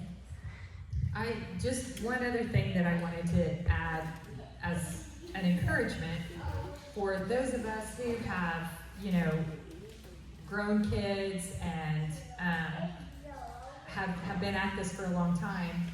It's really nice when things work out the way you have expected them to, right? But that doesn't always happen. And one of the things that I've seen really become a problem is when, Jana talked about her kids all come home, and that's great, and it's wonderful when that happens. But I've seen a lot of moms just grieve over the fact that their kids don't do that. And so I just want to encourage you that when it doesn't turn out the way you have always expected, grab on to the good. Scripture tells us to always think about what is good and true and pure and righteous. And if we can be grateful for even the small things that we do receive from our kids or the things that are happening, then it just opens the door to more goodness coming. So don't dwell on, well, my kids don't do this, and my kids don't do this, and my kids don't do this, because then you're only going to see the negative, and it's going to create more negative. Dwell on, you know what, my child did this, and I'm very thankful for that, and tell them, hey, I really appreciated that. Especially when they're little, for sure, but also as they grow, as they leave the nest, those are important things to do. Okay, next question. What if your family or friends don't support homeschooling? I have the mic, so I'm going to start this one. My husband's laughing. Woo, this is a big one. We have a lot of family that's in public education. We were not supported at all in the beginning of our journey. Everybody thought we were weird. They thought we were going to destroy our kids. My father-in-law, who probably has a genius level IQ, I think people who are highly intelligent have a really hard time going against the status quo. I don't know, but I'm really glad to start this one actually, because I made a lot of mistakes in the beginning that I've had to repent of. We damaged a lot of relationships by not doing what I'm going to advise you guys to do right here, and that is show grace to your family when they don't understand. It's really easy to say, hey, these are my kids, I'm going to do what I want with them, you have no authority here. But is that what we're called to do in Scripture? We're called to live at peace with all men as much as possible with us. So I think as now we're more open with our family, and we allow them to ask questions without us getting offended, and we explain things to them, they're able to see more. Of course, now we have kids that have graduated and they realize we didn't destroy our kids, so that's helpful too. But I wish I had done it differently. I wish I had invited them more into my homeschool instead of keeping them out so much. Definitely, we're seeing this new trend about when we don't agree with somebody, we cut them out of our lives, and that's a very damaging trend. And I think that the more that we can invite them into our homeschool, the more it will help them understand what we're doing and be more accepting of it. Are we on? What happens when people don't like Yes, it? so this one is, what if your family or friends don't support homeschooling? When we decided to homeschool our daughter, she has cerebral palsy, she's hearing impaired, and we lived across a gravel driveway from the large Christian school that was founded by my husband's grandparents and run by his parents, where he grew up. I mean, we didn't even say, Lawton Christian School. They said, when does she start going to the school? Like there were no other schools. This is the school. And so, so Hannah's needs were such that a regular classroom was just not going to be a good fit for her. And so I thought to myself, so you passed first grade the first time through, you can probably do this. That was how I started my homeschool journey. And then we had to let the people know that we were not going to the school. And we got pushback. And they perceived that as a rejection of something that they had built and constructed with these grandchildren in mind, which was a tremendous thing to do. It just was not going to be the right thing in our circumstances. And so the Lord gifted me a seasoned homeschool mom at that point in time in the mid-90s. And I asked her about it. I said, I don't know how to navigate this with my in-laws and the school thing. She said, they love you and they love Hannah. Ask them to pray for you. And that's what we did. This is what we understand of our daughter's needs and of our resources to meet those needs have led us to this decision. We could be wrong. Would you pray for us? Would you pray that we would hear the Lord clearly about what He would have us do with this precious girl that He has entrusted to us? We were first-time parents. We were young. And that piece of advice, we followed. And that was, although that was many years ago, but I had no idea what a golden nugget of wisdom that was, and I have carried that with me when people don't understand. I had pointed that at my children when they don't understand. Daddy and I have decided X, Y, Z, and then there's, the difficulty. Pray for Dad and me. Pray that we would hear the Lord. We do not want to sin against you, and we don't want to sin against Him. If we are wrong, we want to know. If we are wrong, pray for us. Okay, anyone else want to answer that question? Okay. Let's see. Oh, here we go. Now, the early years. Where should I start?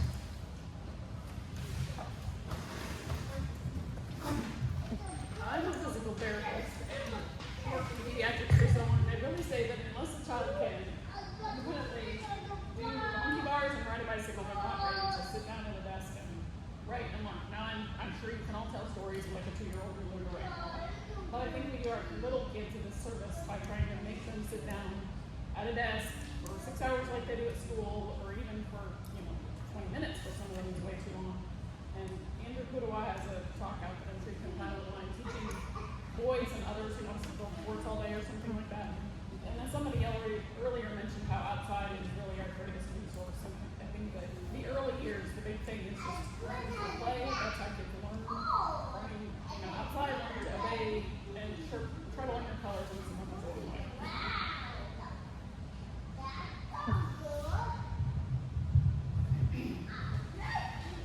The early years, where should I start? First of all, where is probably not the kitchen table, or a desk.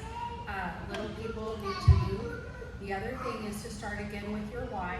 If your people are all belly button height or below, then what they need more than to know their letters or to be able to factor a quadratic equation is how to attend to your voice and respond in gracious obedience.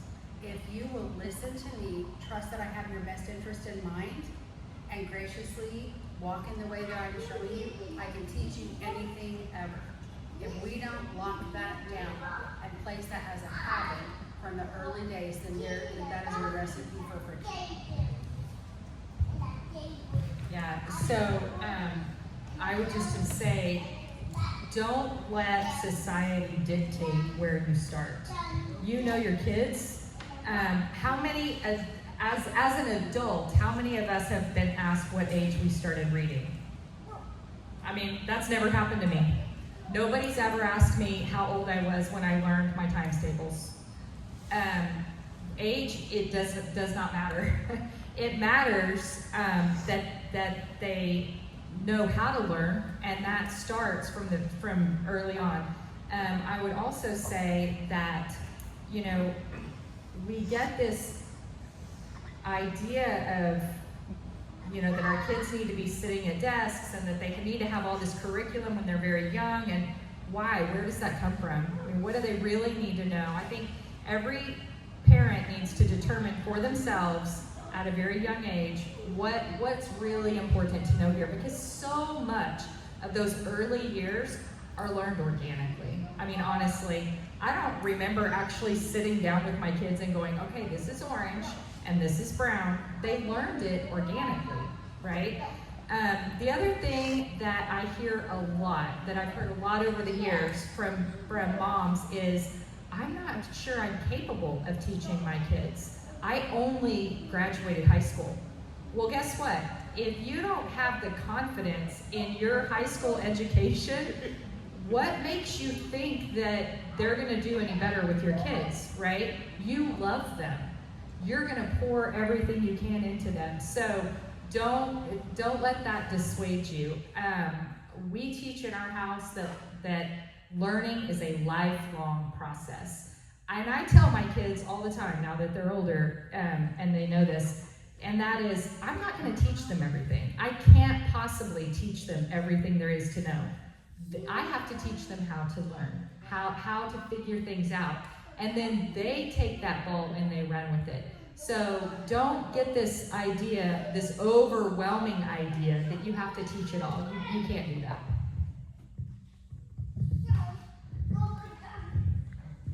I think the concept of everything we do is education versus schooling. The goal is to raise independent adults. And one of the things that I did when they were really little, and I had a friend that tried to balk me on this at church, but my little kids, I didn't talk baby talk or down to them. That doesn't mean I didn't play and have fun with them. But let them build the fort. Let them read their little storybook in the fort. Let them read the same story 500 times. Read it to them. They're learning as you're doing those things. So if you feel like you have a child that's kind of stuck on something, their favorite this, their favorite that, you can teach them structure in what you expect as a family. Teach them chores young. Don't do everything for them. My youngest, of course, the kids are like, you do everything for her? I'm like, well, I like her better. Yeah. Absolutely. She's my favorite right now. Come to me and say, you treat him this. He's more fun. So I have more time. But, so also don't underestimate what they're learning amongst each other. And so my youngest that doesn't have the siblings at home with her doesn't remember a lot about when they all were. But they taught her a lot of things, and they taught each other. But have them sort your socks. Have them mess up your kitchen drawer while they're trying to put stuff up. It's not the end of the world. Like, yeah, you might not be able to find your spatula, but the child learned that they're an active participant in the home, and that goes way, way beyond what you would ever teach them trying to sit down in a textbook. One other thing about academics, though, is that we've gotten away from some of the traditional academics that are very important. So I had on a Facebook post, I had people, they're always saying, what should I do with my pre-K? And when they are ready with some fine motor skills and reading, I have a friend that told me, until they lose their first tooth, they're not really ready to read yet. They're not, developmentally able, and I don't know why that physical sign. And so children do learn to walk, talk, lose their teeth at all different ages, and that's fine. So just kind of pay attention to the pace, the pulse of your child. And we know, like they said, we know. You know if you have a child that's counting everything at 3 years old, and they can tell you that was a purple Volkswagen that just drove by. And like, I don't even know what make and model that car was. How does my 2-year-old know it? And I didn't teach it to them. They picked it up. So they're going to pick things up like that. And then some kids, they don't. And it's okay if they don't pick everything up. It's okay that you have to work harder to teach them certain things when it's time down the road. I was going to add to that one. So for the early years, I've got different age ranges. And for my oldest son, whenever he was my only son, I focused on him so much. And he ended up being an early reader. And he was just a little child genius. He had the 50 states memorized and everything. And that's why he tested so well whenever we started trying EPIC. It was like, he's a 2nd grade reading level at like pre-K. Not saying that you should even go that route, but that's our experience with him. But now that, you know, not only do you have, so all your children are different. I'm sure you're going to realize that. Whenever my daughter came along, she had no interest in reading, no interest in words, didn't want to know what this was. She wanted to tell her own story. So I wrote out her story. I typed it on the computer and printed it out, and she was so happy to see, this is my princess story that I keep saying. So, you know, you can kind of work with the child, however, you know, custom fit it just to them. And yeah, that was second child. But now we're on with the twins, and I'm kind of experiencing what Jana was talking about. Now you've got the older siblings that are able to help out. And I'll see the older siblings will read a book with the little ones, you know, and now it's not me, it's the older sibling that's taking that place. Where, you know, and mamas, we have our seasons in our lives too, where we might not be feeling well, you know, so we can certainly take, you know, that's such a blessing that the older siblings can step in. So, yeah, so that's just, you know, every child is different, and we have our seasons. I was going to say that. Just adding, in case you didn't hear, we gave you permission, don't buy pre-K, kindergarten, don't buy kindergarten, maybe not even first grade. Just play with them, go to the library, go to the fire station, go on field trips. Delight-directed education. They saw a frog. Well, let's learn about frogs today. And then you might spend 3 weeks learning about frogs, or 3 months, or the rest of the year. Or do it in an hour, and they're happy, but don't spend money. Something else I thought about, I think the early years are really about building character. You have such a short window. People, you know, we think we have 18 years with our kids, maybe more. You don't have that full window. There's a small amount of window where you're really in control. Like when you have a 4 or 5 year old, you control what they eat. I mean, to an extent. You control what they wear. You control where they go. You're driving them over everywhere or whatever. That doesn't last very long. You have to focus on character in those early years because you're limited, very limited. I always tell people, you know, when you have a child who's 3 or 4, 2, 3, 4, don't laugh at that terrible behavior. Think about when they're behaving in a certain way, think about how you're going to like that when they're 16. If you're not going to like it when they're 16, you better squash it now because you don't get the opportunity when they're 16. Just one short thing I want to add is with little ones is to model a love of learning and try to instill that into them. Because like the husband said, it's a lifetime of learning, and we're not just raising children that will grow up, graduate from high school, graduate from college, and then say, yeah, I did it all. I think we're here because we care about true education, and we know that part of it is a lifetime experience. So as a mom with little kids, I would avoid or hide being on my phone or being on a screen, try to model enthusiasm for the world around me, be excited, and then whenever they do start learning, let's say they are only 4 years old, but they're showing an interest in learning the alphabet, but now they seem tired of it, let it go. You don't exasperate the child. Let learning be fun, and just try to, right now, character, one of those character traits is a love of learning and an excitement for learning about the world around them. So seize this time, seize the day. Okay, now influencers. What books or podcasts inspire you? Too many. I will say the older ones. And so the books on home-based education, educational philosophies, childhood development, those kinds of things, the older, the better. And I'll just leave it at that. Ones that always come to my mind are Christopher Klicka's books. The Heart of Homeschooling is basically a Bible study. Why to Homeschool and The Right Choice, The Incredible Failure of Public Education, and The Rising Hope of Homeschooling are just phenomenal books. What was his last name? Christopher Klicka. K-L-I-C-K-A. Yeah, On Amazon, you can find them real easy. One of the first ones I thought of, Christopher Klicka. We have people that are still currently also doing it that have done it for a while that are influencers. But Schoolhouse Rocked is one, and they have a podcast. Heidi St. John is one. She has podcasts. I believe YouTube's online where you get those. We have Nikki Truesdale. She's got a book called Anyone Can Homeschool. I've heard her speak live several times. I've hosted her a few times. Shared the panel with her a few times, and she's amazing. I would say book, and she's written books as well. collegekeepers.com. And then I mentioned Ken Sandy, not necessarily homeschooling, but I believe he has a book on peacemakers. And if you get a chance to go to a conference that has speakers, and I'm excited to see what Homeschool Oklahoma is going to do next year. I'm also so. And then I'm trying to get local veteran panels just like this, as well as the speakers that are on specific topics for our series. So just attend those types of things. People all have lists of resources.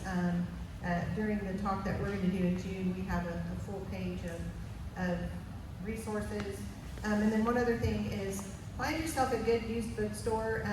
I started a resource room at my church. We do have 7 families that homeschool at our church, and we only have like 40 members, so 40 to 50 attendees.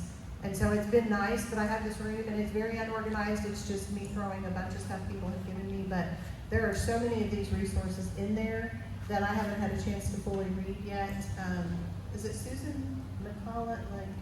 I can just think so many. One of my favorites that got me started whenever I first started homeschooling my son was Julie Bogart with Brave Writer. I don't know if you all know her. She did the poetry tea time, and so I started doing poetry tea time with my 2 youngest, and it kind of has morphed into, just tea time. And we read whether it's Charlotte's Web, Little House on the Prairie. We've got our books, and then we're about to get into unit studies, and that's kind of where I was also heading. That's a good time to also cover a unit study. If you're, doing a Little House on the Prairie unit study, what better time to do it than at a tea time? We're going to talk about it now, and then we're going to go off and do maybe a field trip or something. So you can really build. Does anybody want to talk about unit studies? Now, are these group or individual work with your children? Hey, Andrea, real quick, I want to go back to the podcast. 2 things I just want to mention quickly. If you know somebody who's considering homeschooling and they're not really, maybe sold on it yet, Bodie Bauckham has passed away now, but he has some really excellent sermons on just why we need to pull our kids out of the public school system. I know he's famous for his quote about, why do we keep sending our kids to Caesar and expecting them not to come back as Romans, right? But the other thing I want to mention is Rick Green and David Barton and Tim Barton do this podcast called Wall Builders. They have a daily thing. And if you have kids that are a little bit older, my youngest is 10 and he listens to it almost as often as we do, but they look at current events from a biblical and constitutional perspective. So it's a great way to talk about what's going on in the world, and they're getting this constitutional perspective on it as well. And Israel Wayne, right? Israel Wayne. The other thought for those local is, if you haven't been, Bibliomania has a lot of these resources on hand as far as how to homeschool and why to homeschool, books like that, as well as curriculum and readers and science kits and microscopes and discounted prices. So if you haven't been, look them up. Great resource in town. And they ship too. Any for homeschoolers, cards, collection of books and poems. There's a tiny collection of homeschool materials at Gardner's Used Books, but then I go to Bibliomania and it's like, oh my goodness. Yeah, a bunch there. Okay, so what about unit studies? Does anybody have experience with doing unit studies with a group of your kids? Or do you ever do a unit study with just one child, one age group? I've heard moms kind of come at me with different, Done both, because I have a younger one that became an only child. Yeah. My favorites are Prairie Primer on the Little House on the Prairie books. It's designed for 9 months. Don't do that. There's too much in there. Take 2 years at least.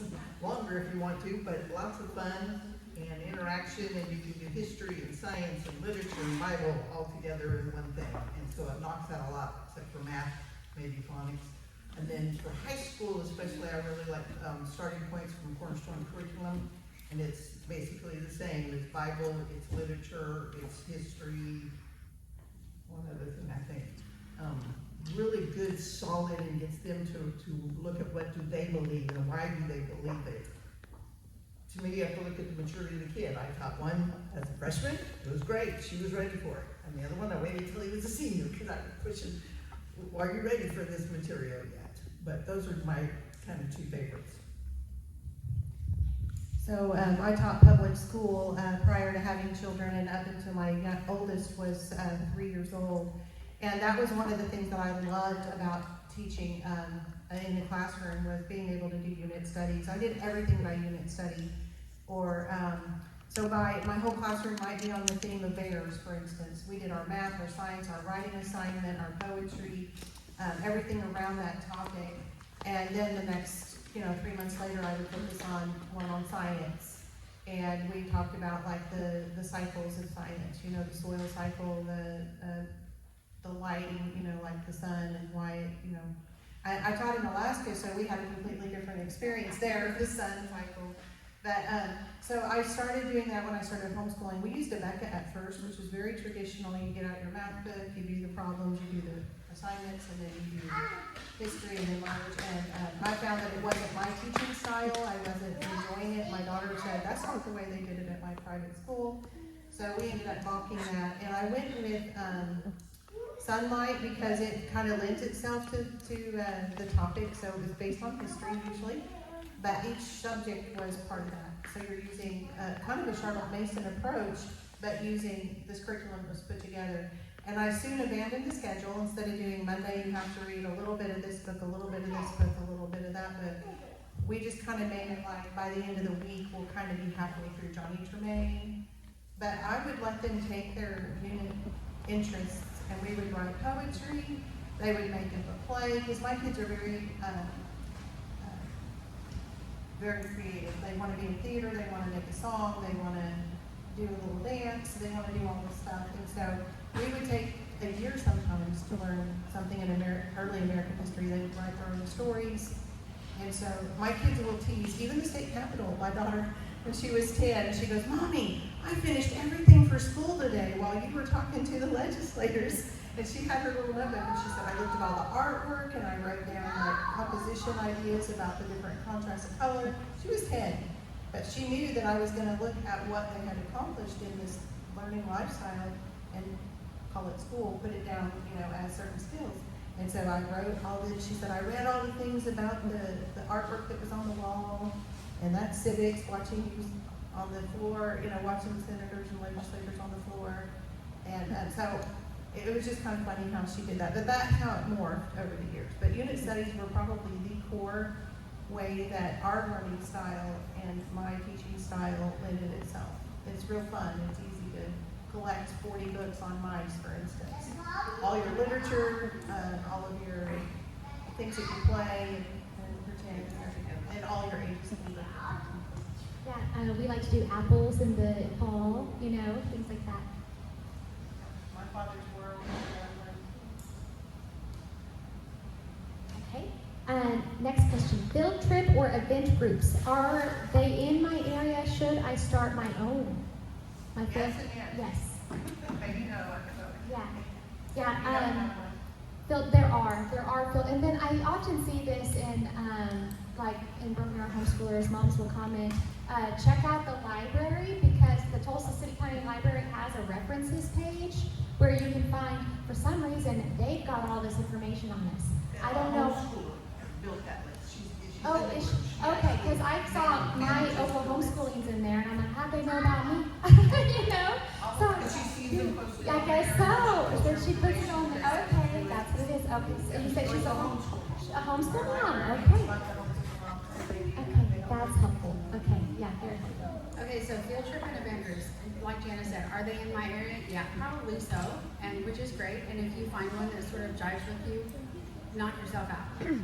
Should I start my own? Sure, if you want to, and if you have the margin to do that. My biggest tip with that is set up the thing that works for your family, and then invite other people to join it. If you say, well, I'm thinking about starting a field trip group, what day's good for you? What day's good for you? What museums have you already been to? then you're going to spend all of your energy before anything happens. And so when it comes to setting up, if you build it, they will come. If it doesn't exist or it doesn't exist in the form that serves your family, then yeah, go ahead, because there's probably somebody out there that's wishing just for that very thing. But be very careful and set it up so that it serves your family, and then invite others graciously to join, rather than trying to, exactly, set up what you want and say, hey, we're going to Little Niagara on Thursday. We'd love to see you guys there. And then do as you do it. I have a quick pointer. Collect money up front if you have to pay money. Collect money up front if you have to pay. Collect the money up front. That was those are the things I was going to focus on. I've been a field trip coordinator. I've been the president of a group that had a field trip coordinator. And the number one thing that I can say, no spot. No money, no yeah, spot. is be on time. You're representing Christ. If you're a believer, you're representing homeschooling in general, and we do not want them to turn us away because another group couldn't honor what their agreement or their arrangement was. If you know that's not you, if you know you have a hard time with structured field trips, then choose the ones that you're more in control. Like go to the gathering and show up anytime between 10 and 2. We're all going to be there. Come find us, text us. But if you're going to go to a guided museum or a guided tour, just really make sure that your people understand, and we're not going to try to make exceptions, break the rules, and all those types of things. Because if they say there's no elevator for a stroller, and you say, I'll just go to my baby, but then you come in with your strollers, that's not setting a very good example. And maybe your people just didn't understand it, but that's up to whoever's making the arrangement. You need to. So it's hard if you don't want to micromanage everyone, but on the other hand, we are representing the whole. That's what people are going to remember. How do you know? How many of you know somebody that goes, "You homeschool? That's weird." I had a neighbor once that blah blah blah. The kids ran around naked in the backyard. I'm like, yeah, that was me, but not because I let them. Not because I let them. So just be very cautious and open. If you know you need more things like going in a wilderness, Martin Nature Park, Oklahoma City, where you can just go and you don't have to go have a tour. But if you go into the little building and they do the tour with you, then you have that option. So choose things that match the people group that you're inviting. So if you know no one's going to show up on time, then please don't do one at a Filbert Museum where you can't touch certain things and you have to follow certain rules, because that paints a bad picture on your group and homeschooling in general. Okay, curriculum. We're going to start off with Christian or secular. Say it all Christian for sure. I'll say this real quick. My husband always says, no education is neutral. That's right. So it doesn't matter if you buy something that says, we're a neutral education. There's no such thing. Everything has a viewpoint. So we look at it and say, we're gonna teach a Christian worldview, and all of our things are gonna fall into that. I will say we also started off with Rebecca, trying to, look at Christian curriculum. We also dumped it pretty quickly. Not that Rebecca's a bad curriculum, it's not. It just didn't fit with what we wanted. Most of these last almost 30 years, I've been a very eclectic homeschooler, meaning I just grabbed from different things that fit for us. Over the last 5 or 6 years, Kevin Swanson has been working really hard to put out a fully Christian biblical curriculum. He's done an excellent job. He's finally got it all completed. They have K through 12th grade now. If anybody is, just starting, that's absolutely where I would direct them, because everything comes back to the Bible. Phonics, math, everything. It all starts with Scripture. And I wish it would have been available, all the time my kids were homeschooling. But we have switched. I've switched a lot of my high schooler stuff over to that. I can't recommend it enough. It's phenomenal. We use Saxon math, and I don't recall it being anything but just math, but I might just not remember. It's been a while since I homeschooled, but What else did we do that was? Well, that just comes to mind. I also remember exposing one of my kids to Life of Fred. Is that what it was? Yeah. And I don't recall that was Christian. I just don't remember. It is? Yeah. And my kids actually love Life of Fred. But they actually, they do. Okay, but All the it's religions. not overtly Christian, but Yeah, it's interesting, and it goes all the way up into like calculus. Yeah. So yeah, my son's still doing that. I guess we can go ahead and skip to math real quick. Yeah, I was going to say we do Horizons math, which is Christian. Horizons is workbooks, but that's just the typical workbook. You know, Fred is more fun because you read a little chapter, and then you get to do a little your turn to play or something like that. Yeah, and then let's see. Oh yeah, consumer math. Now that's an old textbook that my dad bought me at Gardner's bookstore whenever I was a teenager. So, but it's still good. You know, I mean, you can find some pretty cool old curriculum out there. So, yeah. Okay. Anybody else on math?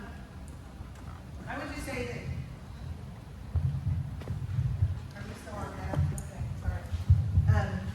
I was going to say on Christian or secular, there are some things that you can that say they're Christian, but they may actually have a cult or a religion that most Christians don't say are a Christian religion. And so I would just say that you are supporting the publisher. You are purchasing something that's going to help them. So like, for instance, if there was a Muslim textbook that the textbook itself seemed relatively neutral or okay, I still wouldn't purchase it just based on my own personal convictions. And so I think you just need to kind of know that. I know that Kim Ham and Interest in Genesis have a very good Christian science program. Knotgrass has history that's very biblical. So if you're looking for things that are biblical, even in the high school years, you can use master books if that's your style. There's groups like Sunlight that use good quality literature that, you know, nobody would probably say that Shakespeare is Christian, but you can teach Christian principles and precepts by learning, you know, Plutarch and learning Greek history and things like that that you learn when you're doing a Charlotte Mason like Ambleside style of approach. Is not it's not going to be Christian, but when you know, the Bible talks about how horrible a lot of these cultures were, so you can use that biblical timeline and show like this is when certain battles were taking place in history, this is why the culture was so bad, and this is how the Christians, or God's people, Christ hadn't even come yet, in those ancient societies. So we have to be a little bit careful. So it just has to be that the worldview and the approach to explaining it from a biblical worldview, if that's what they're looking for. Sunlight provided a guide that the discussion questions and all the things that you talk with your children about were from a Christian perspective, but some of the books and the materials themselves, like for instance Johnny Tremaine, and you know, it's a fiction story about a young man that went through the Revolutionary War. So you just kind of have to use your own Holy Spirit judgment on that as well. What I liked about the starting point, it teaches you how to teach your high schoolers how to read Dr. Jekyll and Mr. Hyde and look for their worldview. So that's what you've got to do. Can you read a secular book? Yes, but look for it from a Christian worldview. I mean, math, you think it's numbers, but there's word problems.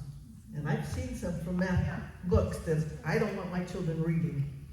So science, one of my favorites is A Reason for Science. It's a kit and has 90 to 95% of everything you need for the experiment in the box. And I tend to not be real textbooky, because if I pick it up and don't want to read it, it's hard to ask my child to read it. So we bought lab coats and goggles, and the whole thing is just doing experiments and then learning from those experiments. And the domains got them cheap, so or cheaper. So that helped too. Okay. What about language arts? Anybody on language arts? Are we thinking curriculum recommendations? Well, or getting them into writing, getting them into... We have used and appreciated many over the years. My struggling writers all were able to get over the hump using IEW. And so Institute for Excellence in Writing, they're local and amazing. And so that's, and then just books, reading. I mean, we started early with copywork and dictation with great literature and wonderful poems and our proverbs and our psalms and things like that. And so our language arts approach, started early with copywork and then dictation and then on into more structure for those who needed it. And so that's what we did.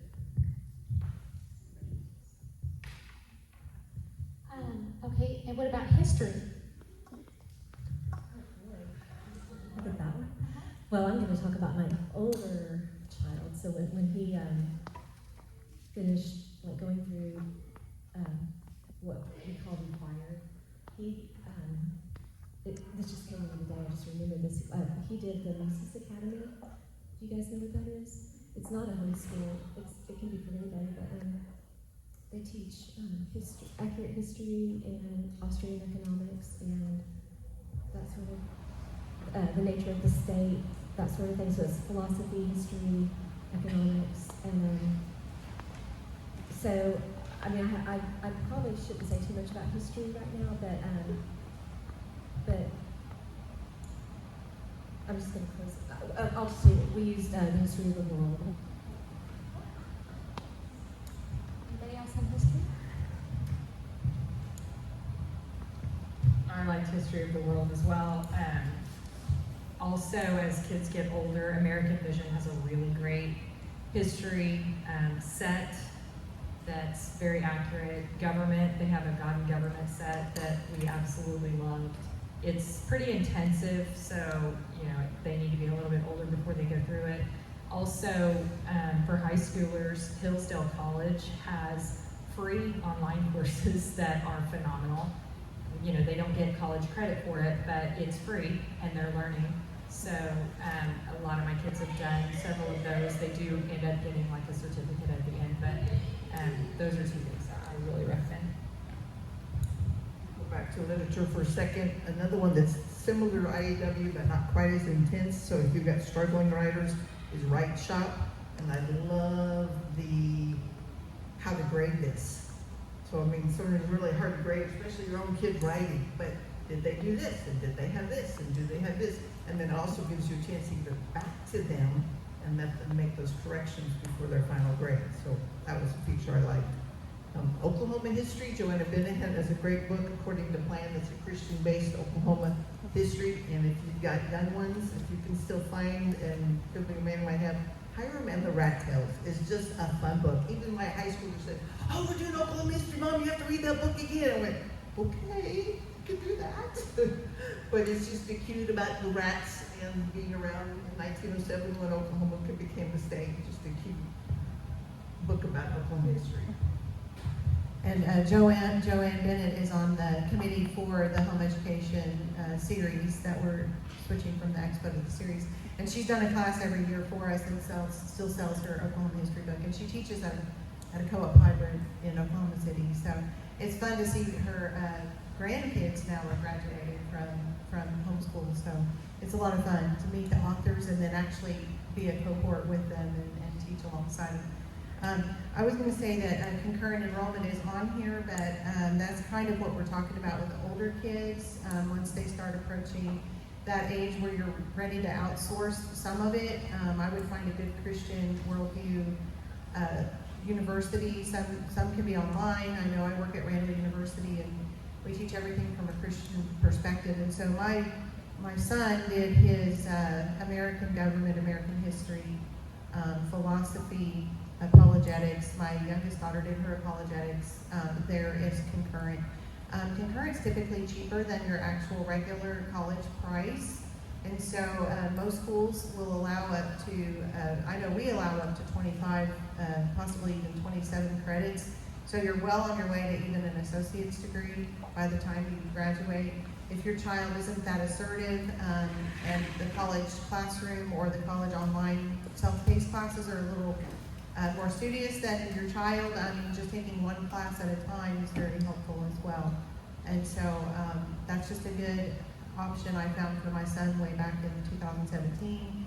And so it's worked for our family. I have other children that did not want to do that. So finding a good co-op that maybe the parent is a little more, you have a friend that's more well-versed in some of these areas. It's okay to share that responsibility with each other if you have like-mindedness and the textbook is chosen. I've taught Knotgrass history in several co-ops, high school level, and so we basically just would break.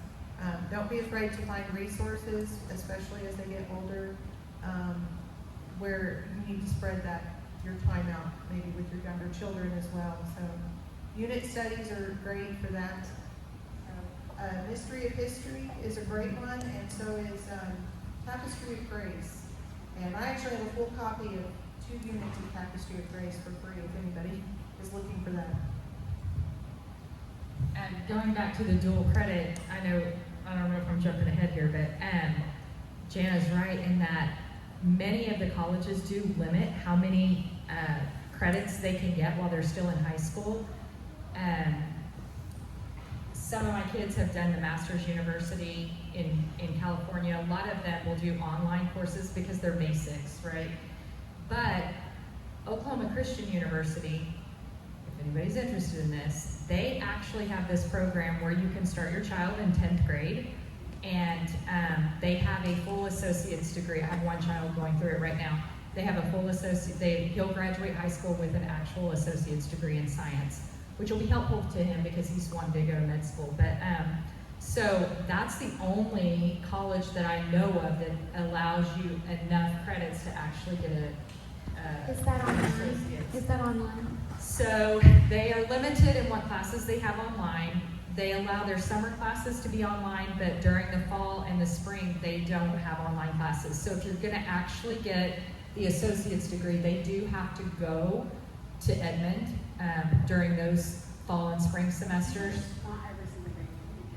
It's not every day of the week, right? It just depends on what classes they're taking. I think like all the things that my kids did at the Master's University, that was all online, and I think all of their classes for their dual credit are available online, but for this particular program, it's not. I don't know if anybody knows of any other colleges that allow that many credits. ORU Advantage program? I will say too, I realize we have jumped ahead to the high school transcripts, college, that sort of thing. For our students, maybe who are not college bound, and they are headed to trade school, headed to the military, headed anywhere else. Don't just set aside the idea of a dual enrollment, because one of the things that I've seen in our own household, and as my friends' kids have gotten through this stage of development, is go ahead and take that algebra 2 or that whatever your comp 1. I mean, how easy is comp 1, right? Demystify the college process, because just because they're not college bound at 17, 18, 16, 19 doesn't mean that once they're grown and they have a business and they want that there are and they think, well, I missed my window, that seems really foreign, that seems really different.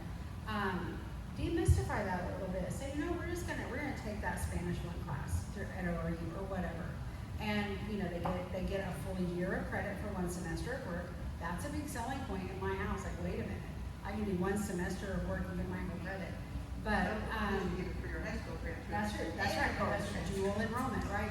But just think as you're walking with your kiddos, in this transition into adulthood, there could be some other benefits to those dual enrollment opportunities for kids who may not be thinking that college is my next step. Yeah. One other thing I just wanted to say about the dual credit and the high school transcripts. We've tried, 3 or 4 different dual credit enrollments through colleges. OCU is the first and only one that we've used that requires an official transcript. Everybody else took my homeschool transcript. Sorry, Oklahoma Christian, you're right. They're the only ones that required us to do an official transcript. So HSLDA has this transcript program, and I just went on there and signed up, put in my information, they sent it off to them, and it worked. So I just wanted to mention that they have that. So I had a conversation with our admissions director yesterday. We are working on, at Randall University, having a program very similar. But right now, that 45, I think, is the most credits that we figured, even if you did 12 credits a semester, starting at 15, it would be pretty difficult to get the whole thing. So I really admire the OC for doing that. And obviously, your children have to be ready for that type of pace and that type of work, and not everyone is. But I agree, my daughter's 31, and she's getting her bachelor's degree. She didn't want to go to college. I made sure her transcript was college ready, no matter what. She went to a community college and got a degree in photography, but she got married right out of high school, so that took her 7 years because she was working, and the college didn't offer the class she needed that worked with her work schedule, so she would have to take a class one in the fall, and then wait a year and take the other one next fall. And so some colleges don't, they don't offer every class every semester. And so just be prepared for, like she said, whatever they want to do in the future. My youngest does not want to go to college, but she did take a dual enrollment class. And so, like you said, it demystified that process. And then they were both able to be on the chapel band, which was very important to them, that they were, my 31-year-old and my 18-year-old actually got to sing together in a college chapel, and so that was very important to them. And so there are other opportunities, being in like drama club and going to the functions that are at the school, basketball games and things, just to kind of loosen up the monotony of it. One other thing I want to say, we talk about college, and a lot of homeschoolers are against college, and some aren't. Some people think everybody has to go to college, whatever. My kids grew up knowing that they don't have to go to college, but they do have to be well educated. Yes. They also grew up knowing that if they chose to go to college, we would support them in that decision, but they were on their own financially. That's not our responsibility. So that's something that for those, I have a kid who wants to be an engineer, a certain type of engineer, and another one who wants to go to medical school. I have a child right now who went back to school. She's 27, and she's in nursing school right now.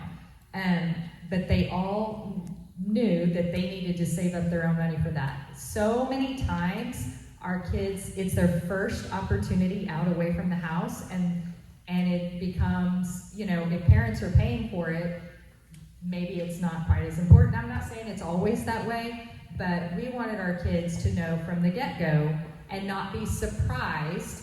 That's a big thing, is I don't want them to wait till they're 18 and me go all of a sudden, oh, guess what, I'm not paying for your school, right? I want them to be prepared to be successful, whatever that looks like. I have a lot of daughters, or we're kind of split. We have 7 girls and 8 boys, but I don't want my daughters to feel pressure to go to college. Many of them are at home raising their kids, and to me, that's successful. I don't think they don't have to have a degree, so. Speaking of scholarships for paying for it, Oklahoma Promise is a scholarship the state offers. You have to sign up for it, I think it's sophomore year, that's the right age, I think, now for high schoolers. But around that time. You don't have to, but that's when the earliest you can sign up for it.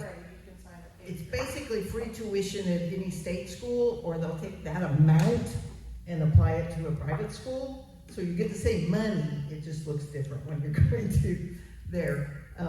It's a good program. The other thing I highly recommend there, it's got a great college-bound guidelines. What courses do I need?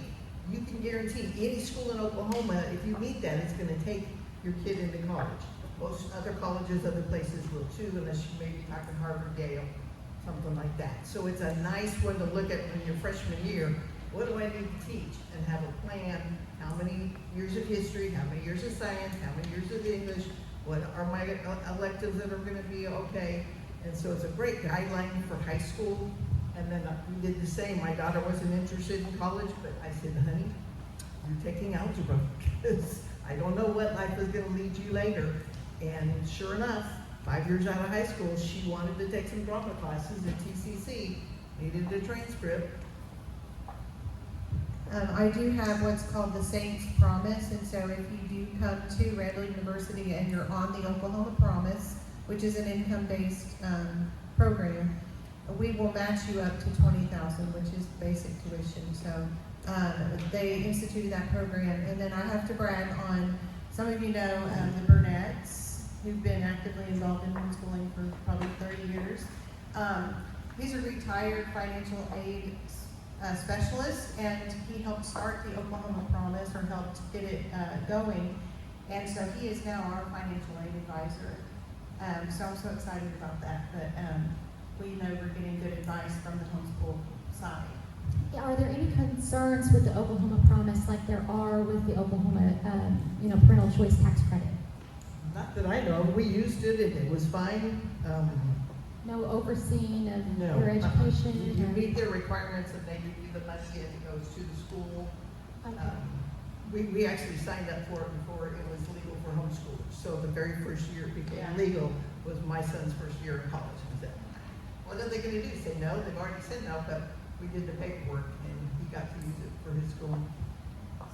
I will say in principle, if I was around when it was first offered, I probably would have fought, as a Republican, I probably would have fought against it, because now they have a teacher grant that if you teach this got passed like 4 years ago. It's kind of like, 20 years ago the ship sailed, and now this is the norm. But yes, there were some regulations and stuff, and a lot of private schools didn't take it for a long, long time.